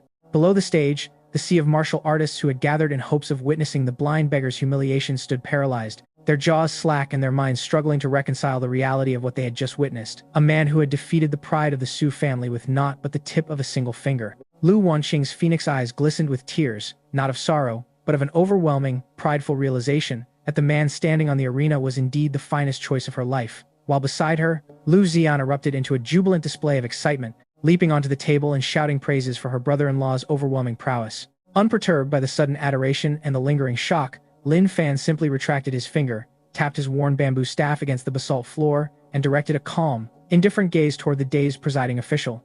"Can I advance now?" he asked, his voice cutting through the stunned stillness, prompting the official, who was busy wiping a frantic sheen of cold sweat from his brow, to stammer an urgent confirmation as he announced the victory to the hushed crowd, declaring Lin Fan's ascension to the tournament's top 8. As Lin Fan walked off the platform, his gait steady and his expression unreadable, he was unaware that high above the arena, nestled within the opulent shadows of a towering pavilion, a majestic figure draped in a golden dragon robe stood watching his departure. The old man's face was obscured by his position, yet his eyes, burning with a predatory and sinister golden light, remained fixed on Lin Fan, harboring a dark intent that suggested the young man's true trials had only just begun. Innate extreme cold true chi, manifesting as a crystalline cocoon at his fingertips, this blind man bears the exact same name as that pathetic, sightless beggar once cast out into the wilderness by the illustrious Lin family of the extreme north. The elderly man, his hair as white as driven snow and his presence radiating an ancient, oppressive power, remained seated in a towering pavilion that overlooked the carnage below. His withered fingers drummed a slow, ominous, and rhythmic cadence against the armrest of his golden dragon-carved throne, the sound echoing like a death knell in the stillness of his private sanctuary. If he is truly that abandoned offspring, the bloodline curse cast upon him by the northern patriarchs dictates that he cannot be permitted to survive, especially now that he nears the 9-leaf, 9-flower, 7-star grass. They will never allow a discarded pawn to disrupt the grand, century-long machinations of the Lin family within these borders. For tonight, the Jiangnan prefecture is destined to be baptized in a river of blood. This unfolding journey of retribution for Lin Fan, the blind son-in-law of the Liu family, was rapidly approaching a convergence point where the hidden, agonizing truth of his own genesis would finally be laid bare, and revelation destined to trigger the most tragic, yet simultaneously the most magnificent and earth-shattering climax of his existence. Deep within the core of his being, a resolute seed of ambition had long since germinated, nurtured by the transformative, arcane energies of his mysterious herb compendium. This dormant potential was now erupting with violent fervor, clawing its way toward the highest heavens of the Great Xia Empire, with an unwavering vow to dismantle the foundations of the current order. Night had descended upon Jiangnan with a suffocating, ink-black finality, and within the sanctuary of a secluded courtyard, the city lay held in the breathless, eerie silence that precedes a cataclysmic storm. Inside the dimly lit chamber, the flickering flame of a solitary candle danced rhythmically, casting long, jittery shadows against the walls and highlighting the raw, palpable anxiety etched onto the faces of Lu Wanqing and Lu Ziyan. Lin Fan, the sheer, terrifying magnitude of the strength you unveiled at the tournament today has shattered the veil of your obscurity. The Great Xia royal family, and those ruthless agents from the extreme north will undoubtedly view you as an existential threat, Lu Wanqing voiced, her voice trembling as she clung to Lin Fan's hand, her phoenix eyes shimmering with the crystalline weight of unshed tears. She looked at him with an expression of agonizing desperation, her heart heavy with the terror of impending doom. "Brother-in-law, I implore you, let us abandon this tournament. We do not require that 7-star grass. Let us flee this city immediately and return to the safety of the Jiangning estate. For as long as you are with us, we can find peace." Lu Ziyan, her own eyes rimmed with the red haze of extreme agitation, mirrored her sister's plea, her petite hands tugging frantically at Lin Fan's sleeve in an attempt to pull him toward the threshold. Observing these two women, who had provided the only genuine warmth and companionship since he had been thrust into this brutal path of vengeance, Lin Fan felt a surge of profound, protective affection swell within his chest. He reached out, his movements fluid and steady, to gently stroke their hair with a calm, serene tenderness. The expression he offered them was not one of fear, but a brilliant, unshakable resolve. "Wanqing, Ziyan, there are cosmic debts that cannot be bypassed simply by turning one's back," he stated, his voice a low, steady anchor in the room's tense atmosphere. "When they blinded me and discarded me into the gutters of Jiangnan like discarded trash, they sealed a fate that can only be resolved with blood. Tonight, I, Lin Fan, shall reclaim the first installment of interest from those who sought to extinguish my spark. Besides, I am no longer that defenseless beggar they left for dead." As the final syllable left his lips, the latent power within him underwent a violent, tectonic shift, and the terrifying, dense true chi of the 9th layer of the innate realm erupted within his meridians like a dormant volcano awakening. A colossal, bottomless, and invisible shockwave of power, centered entirely upon his physical form, rippled outward with such force that it caused the very air to vibrate, sweeping through the sanctuary and setting the stage for the inevitable confrontation that would rewrite the history of the Great Xia Empire. The atmosphere within the room grew heavy and pressurized, causing the very furniture to rattle in anticipation of the encroaching violence, while deep within the recesses of Lin Fan's psyche, his Martial Dao Heavenly Eye expanded until its perception reached its absolute limit, blanketing the surrounding terrain for a full kilometer in every direction. Within this heightened state of awareness, where not even the flutter of a moth or the softest rustle of wind could escape his notice, Lin Fan tracked 8 distinct, lethal signatures lurking in a desolate alley roughly 300 meters from the courtyard. They moved with the uncanny, fluid silence of ghosts, their bodies radiating a frigid, blood-soaked aura that betrayed their sinister intent. Each of these 8 figures possessed a reservoir of true qi as deep and turbulent as a storm-tossed sea, their bulging temples indicating a mastery of internal arts that placed even the weakest among them at the 3rd layer of the innate realm, while their leader, an elderly man, garbed in ink-black robes, commanded a presence that peaked at the 5th layer, his signature frigid aura resonating with a disturbing, familiar resonance that mirrored the very foundations of Lin Fan's own cold-based cultivation. As the connection solidified, the dormant, fragmented memories of his past existence roared to the surface with crystal-clear clarity. The identity of these assailants was revealed as the infamous Frost Death Squad of the Northern Lin family, the same ruthless entity responsible for his exile years ago. The tragedy of his origin resurfaced the machinations of a family that, terrified by his birthright as a wielder of the dual pupil, Martial Dao Heavenly Eye, had deemed him an existential threat, choosing to brutally gouge out his eyes, shatter his nascent cultivation, and discard him like refuse upon the backwaters of the Jiangnan continent. Their desperation was palpable. Having discovered that their discarded, broken pawn had not only survived but had miraculously ascended to the 9th layer of the innate realm, they had dispatched their most elite killers to ensure he would never rise again. Yet, the irony was thick enough to taste, for Lin Fan was no longer the broken beggar they had cast aside. Armed with the heaven-defying potential of his Shenong medicinal garden, bolstered by over 300 rare medicinal seeds harvested from the falling Goose Mountain treasury, and empowered by the consumption of a level 6 divine pill, he had transcended his former limits to stand at the zenith of the innate realm. Contemplating the impending slaughter, Lin Fan smiled with cold, calculated irony, viewing the elite squad not as a threat, but as the perfect, high-quality nourishment for his garden fodder destined to become the fertile soil for his future growth. With a composed, protective gentleness, he ushered Lu Wanqing and Lu Zian into the safety of the bedroom, raising his hand to manifest a shimmering, impenetrable barrier of extreme cold true qi across the threshold. Wanqing, Zian, remain within this sanctuary regardless of the chaos that ensues, he commanded, his voice a calm balm against their rising panic, adding, with a faint, wry smirk, wait for me to dispose of this refuse, and afterwards, I shall take you both to enjoy the finest braised carp at Wangjiang Tower. Without glancing back, Lin Fan stepped into the center of the deserted, moonlight-drenched courtyard, his silhouette appearing humble in his worn gray robe and blindfold, his only weapon, the unassuming bamboo cane he had always carried. As he moved, his figure seemed to blur into the fabric of the night, reappearing instantly in the very heart of the killing zone, where the 8 assassins had already descended onto the surrounding rooftops like silent, obsidian ravens. Their masks hid faces devoid of human warmth, turning them into nothing more than chilling phantoms of the underworld. The leader of the Frost Death Squad drifted down from the eaves with ethereal, predatory grace, landing precisely 10 paces before Lin Fan and gazing upon the bamboo cane with a twisted, mocking sneer that wrinkled his aged, cruel features. Lin Fan, the old man rasped, his voice sounding like dry leaves skittering over ice. It is truly a testament to the tenacity of vermin that a discarded wretch, whose own dual pupils were stripped and whose body was abandoned in the mud of Jiangnan, could manage to cling to life, let alone claw his way towards such a cultivation realm. It is a profound pity, the elderly assassin rasped, his voice a grating, hoarse dissonance that sliced through the night air like rusted metal on stone, dripping with a condescending indifference that only the truly powerful can afford, for you should never have been so foolishly flamboyant, and you certainly should never have dared to covet a heavenly fortune that was never intended for a piece of refuse like you. Standing amidst the silent, tension-filled courtyard, Lin Fan remained an island of stillness, his expression serene beneath the black cloth, binding his eyes as he gently tapped his simple bamboo cane against the cold, basalt floor. The rhythmic sound echoed with a finality that seemed to ripple through the very fabric of the darkness before he spoke, his voice remarkably devoid of anger, possessing only a chilling, absolute certainty. The Lin family of the extreme north tore away my sight, shattered the foundations of my cultivation, and discarded me upon the desolate streets of Jiangning City as if I were nothing more than common dirt, Lin Fan recounted,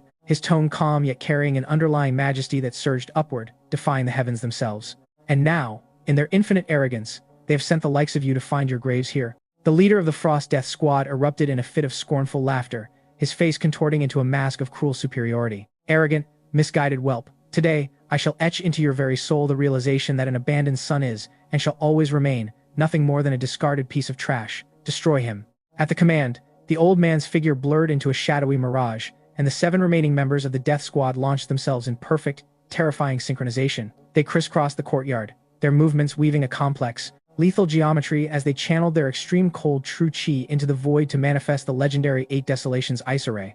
Instantly, the environment underwent a catastrophic transformation, as a thick, rime-white layer of frost smothered the courtyard, and the ambient temperature plummeted to a degree that threatened to freeze the very breath in one's lungs. The atmosphere grew so dense with frigid energy that the air itself emitted sharp, agonizing cracking sounds, as if the space were a mirror unable to withstand the pressure of such absolute cold. Countless snowflakes, dense and sharp as daggers, coalesced in the air, transforming into a swirling, lethal vortex of razor-edged ice blades that swept toward Lin Fan's vital points with a momentum that would have reduced an ordinary mid-stage innate realm martial artist to nothingness. Yet, to Lin Fan, whose soul had been tempered by the essence of the Tiantian Snow Lotus, a level 5 divine grass, that made him the progenitor of all frost-based energy, this intricate array appeared as trivial and childish as a toddler's tantrum.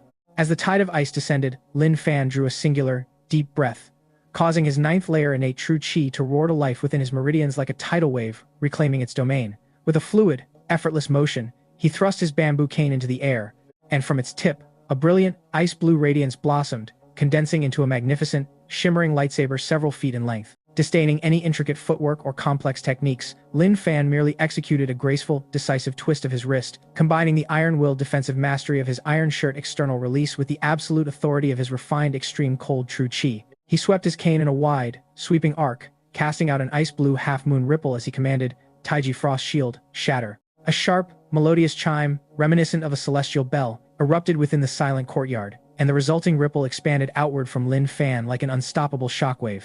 As the swirling storm of lethal ice blades made contact with his wave of energy, they were instantly assimilated, dissolved into nothingness, and scattered like sparkling, harmless confetti that drifted into the night. But the destruction did not stop there. As the ripple surged past the 7 Death Squad members holding the array's core, their movements locked in a permanent, agonizing state of paralysis, their vitality instantly eclipsed by an overwhelming surge of sub-zero energy. Within a heartbeat, a layer of brilliant, translucent blue ice encased their skin, their hair, and their very garments, transforming the 7 formidable innate realm killers into exquisite, lifelike sculptures that caught the moonlight in a display of cold, macabre brilliance. A gentle, cooling night breeze drifted through the plaza, brushing against the frozen figures, and as the wind touched them, a crisp, rhythmic cracking sound danced through the air, culminating in a simultaneous explosion of sound as all 7 sculptures shattered into a glittering, radiant dust of ice and snow, leaving behind no blood, no mangled remnants of limbs, and nothing but the silent, empty void of the night. The sudden disappearance of the 7 elite assassins was as absolute as a stroke of divine erasure, leaving the courtyard not merely empty, but seemingly scrubbed clean of their very existence. A chilling demonstration of the 9th layer of the innate realm's godlike authority, the ability to command the elements of frost with the mere flick of a finger. The leader of the Frost Death Squad stood paralyzed, his initial veneer of haughty arrogance and icy condescension fracturing like thin glass under the weight of sheer, unadulterated terror. You have truly attained the 9th layer of the innate realm," he stammered, his voice cracking with the frantic, disjointed desperation of a man confronting the impossible. "How can this be possible? When the clan stripped you of your dual pupils and cast you into the gutters of Jiangning City, your foundations were decimated, your meridians shattered beyond repair. How could a discarded wretch ascend to such a terrifying apex in a handful of years?" His body recoiled involuntarily, retreating in a chaotic scramble as he realized his internal true chi had spiraled into a panicked, uncontrollable dissonance. The elderly assassin attempted to bolt, his mind screaming for flight, yet he failed to consider the futility of escaping a man who possessed the all-encompassing awareness of the Martial Dao Heavenly Eye. Within a 1,000-meter radius, there was no shadow, no cranny, and no path that could mask his presence from Lin Fan. Activating his master-level movement technique, flying over grass, Lin Fan left nothing behind but a faint, lingering ice-blue afterimage, and before the old man could take a second step, Lin Fan was standing directly behind him. The bamboo cane in Lin Fan's hand rested with deceptive lightness upon the assassin's shoulder, yet the instant contact sent a surge of pure, freezing energy cascading through the man's clothes and deep into his meridians, instantly locking every channel of his true chi into rigid, icy confinement. "Old dog," Lin Fan murmured, his voice a low, resonant hum that carried an overwhelming, sovereign majesty. "Now, you shall illuminate the truth of why the Lin family unleashed such carnage upon me all those years ago." Trembling violently under the agony of the frost energy, which felt like 1,000 jagged needles scouring the inside of his veins, the old man realized that a single thought from the blindfolded youth behind him would result in his total annihilation. "I will speak. I will reveal everything," he wailed, his confession tumbling out in a rush of terrified clarity. It was the Grand Elder's strategy. To secure the patriarchal succession for his own son, he exploited your father's absence during a training journey to lace the old patriarch's soup with a slow-acting, necrotic poison. Furthermore, it was he who ordered the forcible extraction of your innate dual pupil, Martial Dao Heavenly Eyes, specifically intending to reduce you to a lifetime of crippled misery. The old man spilled the secrets with the frantic speed of a man bartering his own life. Upon hearing this, Lin Fan felt a momentary, profound tremor within his soul, his mind racing toward the blurry, half-forgotten images of his parents that had haunted him for years. "And my parents?" Lin Fan asked, his voice barely audible yet heavy with an agonizing vulnerability. "Did they truly abandon me to such a fate?" The old man, desperate to appease his captor, shouted the response. "No, they never abandoned you. When the Grand Elder's faction seized control, your father stood alone at Falling Goose Canyon, intercepting the 5 great elders of the Lin clan, and fighting until his last drop of blood was spent, all to ensure your escape. And your mother, before she perished, she exhausted every ounce of her life essence and cultivation to seal the clan's supreme inheritance, the supreme divine seed, deep within the hollow of your eyes, praying that it would grant you a single chance at future survival. They entrusted you to a loyal servant to be carried to this remote Jiangning city so that you might live." The revelation struck Lin Fan like a cataclysmic bolt of lightning, shaking his very being to its foundations as he realized the true nature of his so-called cheat. That miraculous, inexhaustible medicinal garden within his consciousness, which had provided him with the herbs and energy necessary for his rebirth, was not some foreign object, but the living legacy of his mother's sacrifice and the final gift bought with his father's life. An overwhelming tide of grief and warmth surged through his chest. Though his eyes remained permanently veiled by the black cloth, the world within his mind's eye suddenly expanded to an infinite, vibrant scale. A single, scalding tear traced a path down his cheek, and as it fell, the intense cold surrounding Lin Fan caught the moisture, freezing it mid-air into a sparkling, ice-blue crystal that tapped softly against his palm. Father, mother. It was never abandonment. It was love defined by sacrifice, he thought, his heart hardening into an icy resolve as the tragedy of his bloodline feud solidified. Grand Elder, for the sake of your pathetic greed, you stole my eyes and murdered my parents. This is a debt of blood that will be repaid in full. And if I, Lin Fan, fail to dismantle your clan, I am unworthy of the life you fought to save. The killing intent rising within his heart reached a volatile zenith, yet he maintained a chilling, practiced calm as he drew a final breath of the frigid night air, gazing down at the broken, trembling wretch at his feet. "Old dog," Lin Fan repeated, his tone devoid of mercy. With a cold, detached grace, Lin Fan stood over the broken assassin, his gaze unreadable beneath the silk bind of his black blindfold, and while he had promised to spare the old man's life, the price for his survival was steep. Lin Fan flicked his wrist with calculated precision, sending a concentrated, piercing needle of his purest extreme cold true chi into the assassin's dantian, where it anchored itself into a complex, intricate frost seal that shackled the old man's internal energy. With his cultivation utterly extinguished and his meridians rendered as stagnant as a frozen pond, the former killer was reduced to nothing more than a common mortal. "From this moment, your path of power is severed," Lin Fan declared, his voice echoing with an absolute authority that brooked no debate. "Return to the extreme north and crawl back to that Grand Elder. Tell him to prepare his throat, for it will not be long before Lin Fan comes to reclaim what is rightfully his."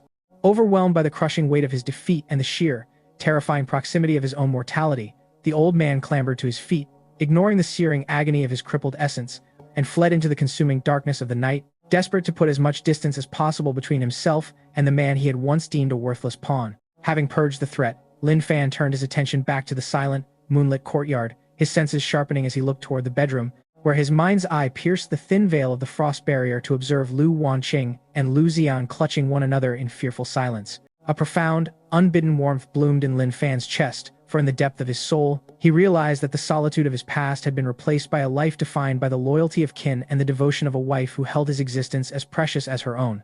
With a casual, rhythmic wave of his hand, the frost barrier dissolved into vapor, and he crossed the threshold of the room, pushing the door open to reveal the two women, whose faces transformed from pale masks of worry to radiant, blossoming smiles the moment they realized he remained unscathed. "Brother-in-law, are you truly unharmed?" Lu Xian cried out, darting forward like a swallow returning to its nest, her hands fluttering over his robes as she sought any sign of injury, her eyes wide with the lingering echoes of the supernatural chill that had permeated the air moments before. Lin Fan offered a faint, reassuring smile and reached into his sleeve, retrieving the shimmering, ice-blue teardrop crystal he had formed earlier. He placed the delicate, cold-to-the-touch object into her palm, watching her eyes widen with delight as it emitted a gentle, pulsing azure light. "They were merely insignificant thieves, now long forgotten," he said with a quiet ease that did little to hide his underlying intensity, while Lu Xian let out a gasp of wonder, mesmerized by the beautiful, ephemeral treasure. Lu Wanqing followed with a more composed, yet no less emotional grace, her phoenix eyes still shimmering with the residual traces of the tears she had shed in her terror. She withdrew a fine, embroidered silk handkerchief from her sleeve and, with a touch so light it was like a brush of winter air, she carefully wiped the lingering frost from Lin Fan's cheek, her fingertips lingering for a heartbeat to convey a depth of relief words could not express. "As long as you are safe," she whispered, her gaze searching his for any hint of further danger.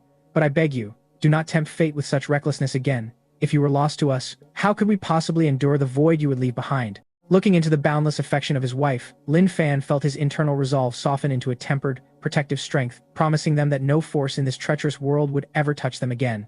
Seeking to arm them against the coming storms, he withdrew to the sanctuary of his own quarters, the century-old purple copper medicine furnace gleaming in the low light as he prepared to refine the legendary ice muscle jade bone pills. Entering the state of absolute focus required by his advanced alchemical heritage, Lin Fan connected his consciousness to the thriving, Tenmu expanse of his hidden medicinal garden, where the spiritual spring water flowed with a vibrant, emerald luminescence. He carefully harvested the potent essences of blazing sungrass, black ice flower, earth gall grass, and century-old red ginseng, feeding them into the furnace and using his own internal extreme cold true qi to manifest a deep, sapphire-blue alchemical fire. As the midnight hour approached, the room was enveloped in a fragrance so delicate and life-giving that it felt as though the very air were blooming with spring, and within the furnace, 3 pills crystallized, their surfaces adorned with ethereal, swirling cloud patterns of a soft, rose-tinted hue. Emerging from his labor, he presented 2 of the precious elixirs to Wanqing and Lu Ziyan, who consumed them without a moment's hesitation. The pills dissolved instantly upon their tongues, releasing a gentle, revitalizing torrent of energy that surged through their meridians, causing their forms to glow with a miraculous, pure white fluorescence that signaled the beginning of their fundamental rebirth. The transformation within the chamber was nothing short of miraculous, as the ice muscle jade bone pills wrought a fundamental metamorphosis upon the sisters. Lu Ziyan, who had previously been stalled at the 7th layer of the mortal martial realm, felt the stagnant barriers of her cultivation crumble like parched earth under a spring rain, shattering 2 consecutive bottlenecks to surge instantly into the peak of the 9th layer of the mortal martial realm, while the elegant Lu Wanqing experienced a tidal wave of internal power that effortlessly breached her long-standing limitations, propelling her forward into the 1st layer of the innate realm. Beyond the raw accumulation of true qi, the elixir's refining properties polished their physical forms until their skin took on a luminous, jade-like clarity, granting them the ethereal, otherworldly grace of celestial beings descending from the jade pool. Lu Ziyan could hardly contain her exhilaration, twirling through the courtyard while checking her reflection in a bronze mirror, her voice ringing out with youthful wonder as she declared Lin Fan a master of immortal arts, while Lu Wanqing, her cheeks flushed with a soft, radiant hue, regarded her husband with an intensity of affection that spoke of an unwavering, lifelong devotion. Witnessing their joy, Lin Fan felt a profound sense of purpose anchor itself in his heart. His journey toward the peak of the martial path was no longer solely a crusade of cold vengeance for his parents, but a sacred duty to shield this newfound warmth and the woman who had stood by his side. By the dawn of the 3rd day, the atmosphere in the Jiangnan prefecture city of the Great Xia Empire had reached a fever pitch, with the sprawling martial arts square transformed into a sea of restless humanity as the Jiangnan Martial Arts Tournament reached its climactic final stage, a battle not merely for prestige, but for the possession of the legendary 500-year-old 9-leaf, 9-flower, 7-star grass. At the heart of the plaza, the massive combat stage stood encircled by shimmering defensive arrays, while high above, royal envoys of the Great Xia Empire sat in silent, imposing judgment beside a white jade box carved from 10,000-year-old ice. Within this crystalline vessel, the divine grass pulsed with a mesmerizing, multi-hued light, its ethereal beauty inciting a hunger in the hearts of the gathered experts that bordered on madness. From the wreckage of the previous rounds, only 2 combatants remained, the blindfolded Lin Fan, with his unassuming bamboo cane, and his opponent, the prodigious Ye Qingtian, the young master of the renowned sword pavilion. Ye Qingtian, a 25-year-old prodigy already standing at the mid-stage of the 3rd layer of the innate realm, was widely celebrated as the most formidable sword genius of the century, his movements fluid and his mastery of the cyan rainbow sword near absolute. Clad in refined cyan silks that fluttered in the morning breeze, he ascended the stage with the composed grace of a true martial scholar, offering Lin Fan a salute of genuine, unfeigned respect that stood in stark contrast to the hollow arrogance of his peers. Sword Pavilion's Ye Qingtian greets young master Lin Fan, he announced, his voice carrying clear across the silent square as he acknowledged the rumors of Lin Fan's recent defeat of the Black Eagle ancestor with a single, devastating strike. Lin Fan, intrigued by the swordsman's integrity, offered a subtle, respectful nod of his own, and without further delay, Ye Qingtian drew his blade, a movement accompanied by a piercing, musical ring that echoed through the air as the long sword flashed into his hand like a streak of captured moonlight. With a precise, rhythmic flick of his wrist, Ye Qingtian unleashed a torrent of innate sword qi that spiraled into the air, coalescing into the 7 stars convergence slash. The technique manifested as 7 brilliant, lethal points of starlight that hummed with a crushing atmospheric pressure, tearing through the very fabric of the void as they descended with the weight of the heavens to engulf Lin Fan in an inescapable web of razor-sharp steel. The obsidian-like basalt floor surrounding the expansive martial arts stage groaned in protest, splintering into jagged fissures under the crushing weight of the sudden, localized pressure created by Yi Qingtian's spectacular sword chi storm. The massive crowd, a sea of thousands of spectators, stood transfixed in collective awe, their faces illuminated by the swirling vortex of lethal energy as they erupted into a cacophony of thunderous cheers, hailing the young master of the sword pavilion as the undisputed pinnacle of the younger generation. Within the serene, all-encompassing reach of Lin Fan's Martial Dao Heavenly Eye, however, the perception was entirely different. Though Yi Qingtian's technique was undeniably a masterpiece of lethality, Lin Fan observed the subtle, structural fissures in the sword master's rhythm, the infinitesimal gaps in timing that betrayed the limits of his mortal cultivation.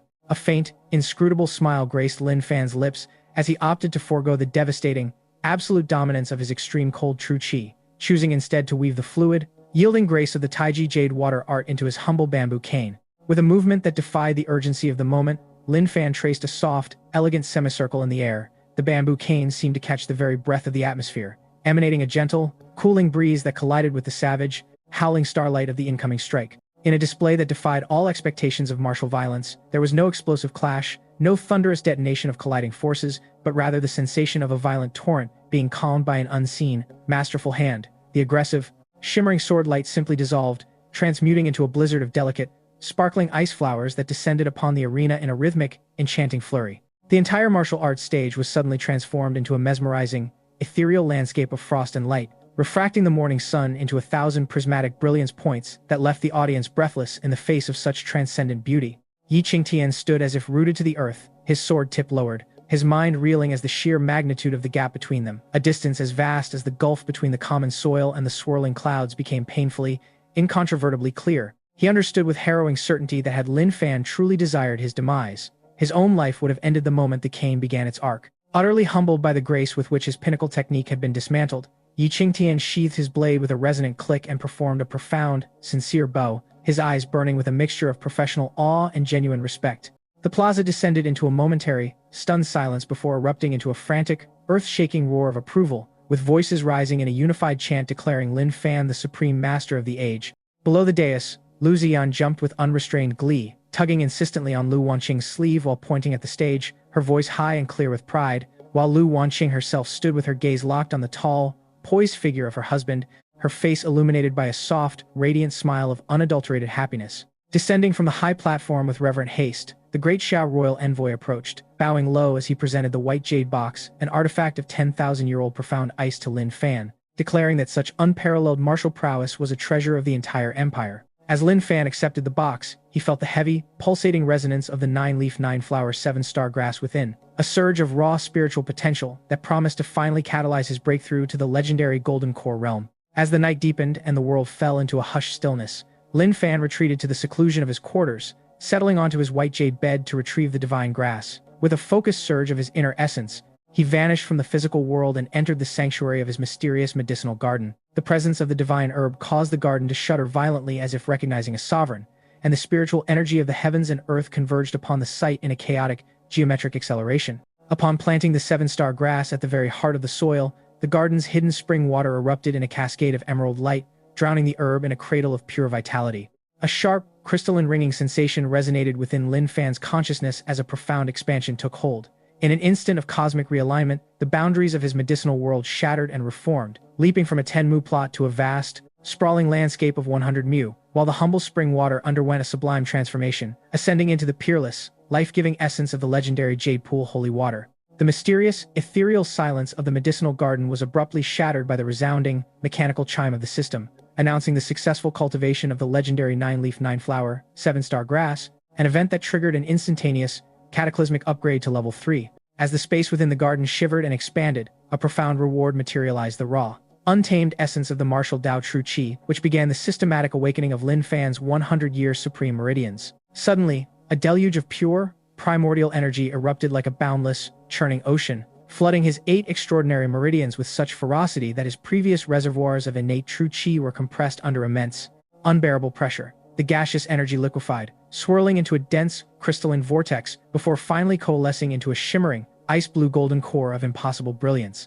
With this final condensation, Lin Fan had shattered the fragile shackles of his mortal existence, ascending to the legendary Golden Core realm, a divine domain that promised a 500-year lifespan and the terrifying power to command the very laws of heaven and earth. Though his physical eyes remained obscured by the familiar, textured black blindfold, and the external world remained an impenetrable void, his internal reality underwent a spectacular expansion. The radius of his mind's eye, previously restricted to a mere kilometer, erupted outward to blanket a 10-mile expanse. Within this vast, newly conquered territory, the slightest movement, the gentle descent of a singular autumn leaf, the rhythmic flutter of a distant bird's wings, the subtle, shifting currents of the ambient breeze was rendered in his consciousness with a level of microscopic, hyper-detailed clarity that far surpassed the limitations of organic sight. Even the hidden, subterranean secrets of the earth, the veins of precious ores sleeping deep within the soil, were laid bare in his mind as if depicted in a masterfully crafted painting. This was the true nature of his path, the singular and absolute perfection of the mind's eye, where darkness was not a hindrance but a canvas for total perception.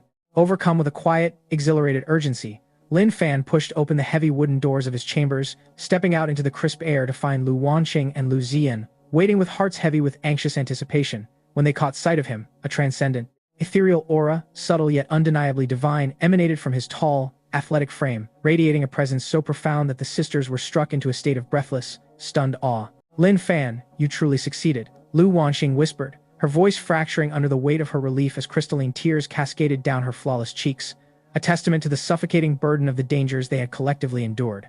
Without hesitation, Lin Fan moved with effortless grace, drawing her into his arms to tenderly brush away her tears, his calm expression softening into a look of absolute, immovable resolve as he promised her that the shadows of their past would never again threaten their union. Lu Wanqing surrendered to the moment, burying her face against his chest and weeping with the unbridled release of a child, while Lu Ziyan danced circles around them, her youthful spirit erupting in ecstatic celebration as she proclaimed Lin Fan, the greatest hero to walk the earth. In the sanctuary of his mind's eye, Lin Fan saw their radiant, joyous faces with a clarity that made the colors of the world feel dull and insignificant by comparison. Yet, as he held his beloved wife, his gaze shifted toward the distant, biting cold of the northern horizon.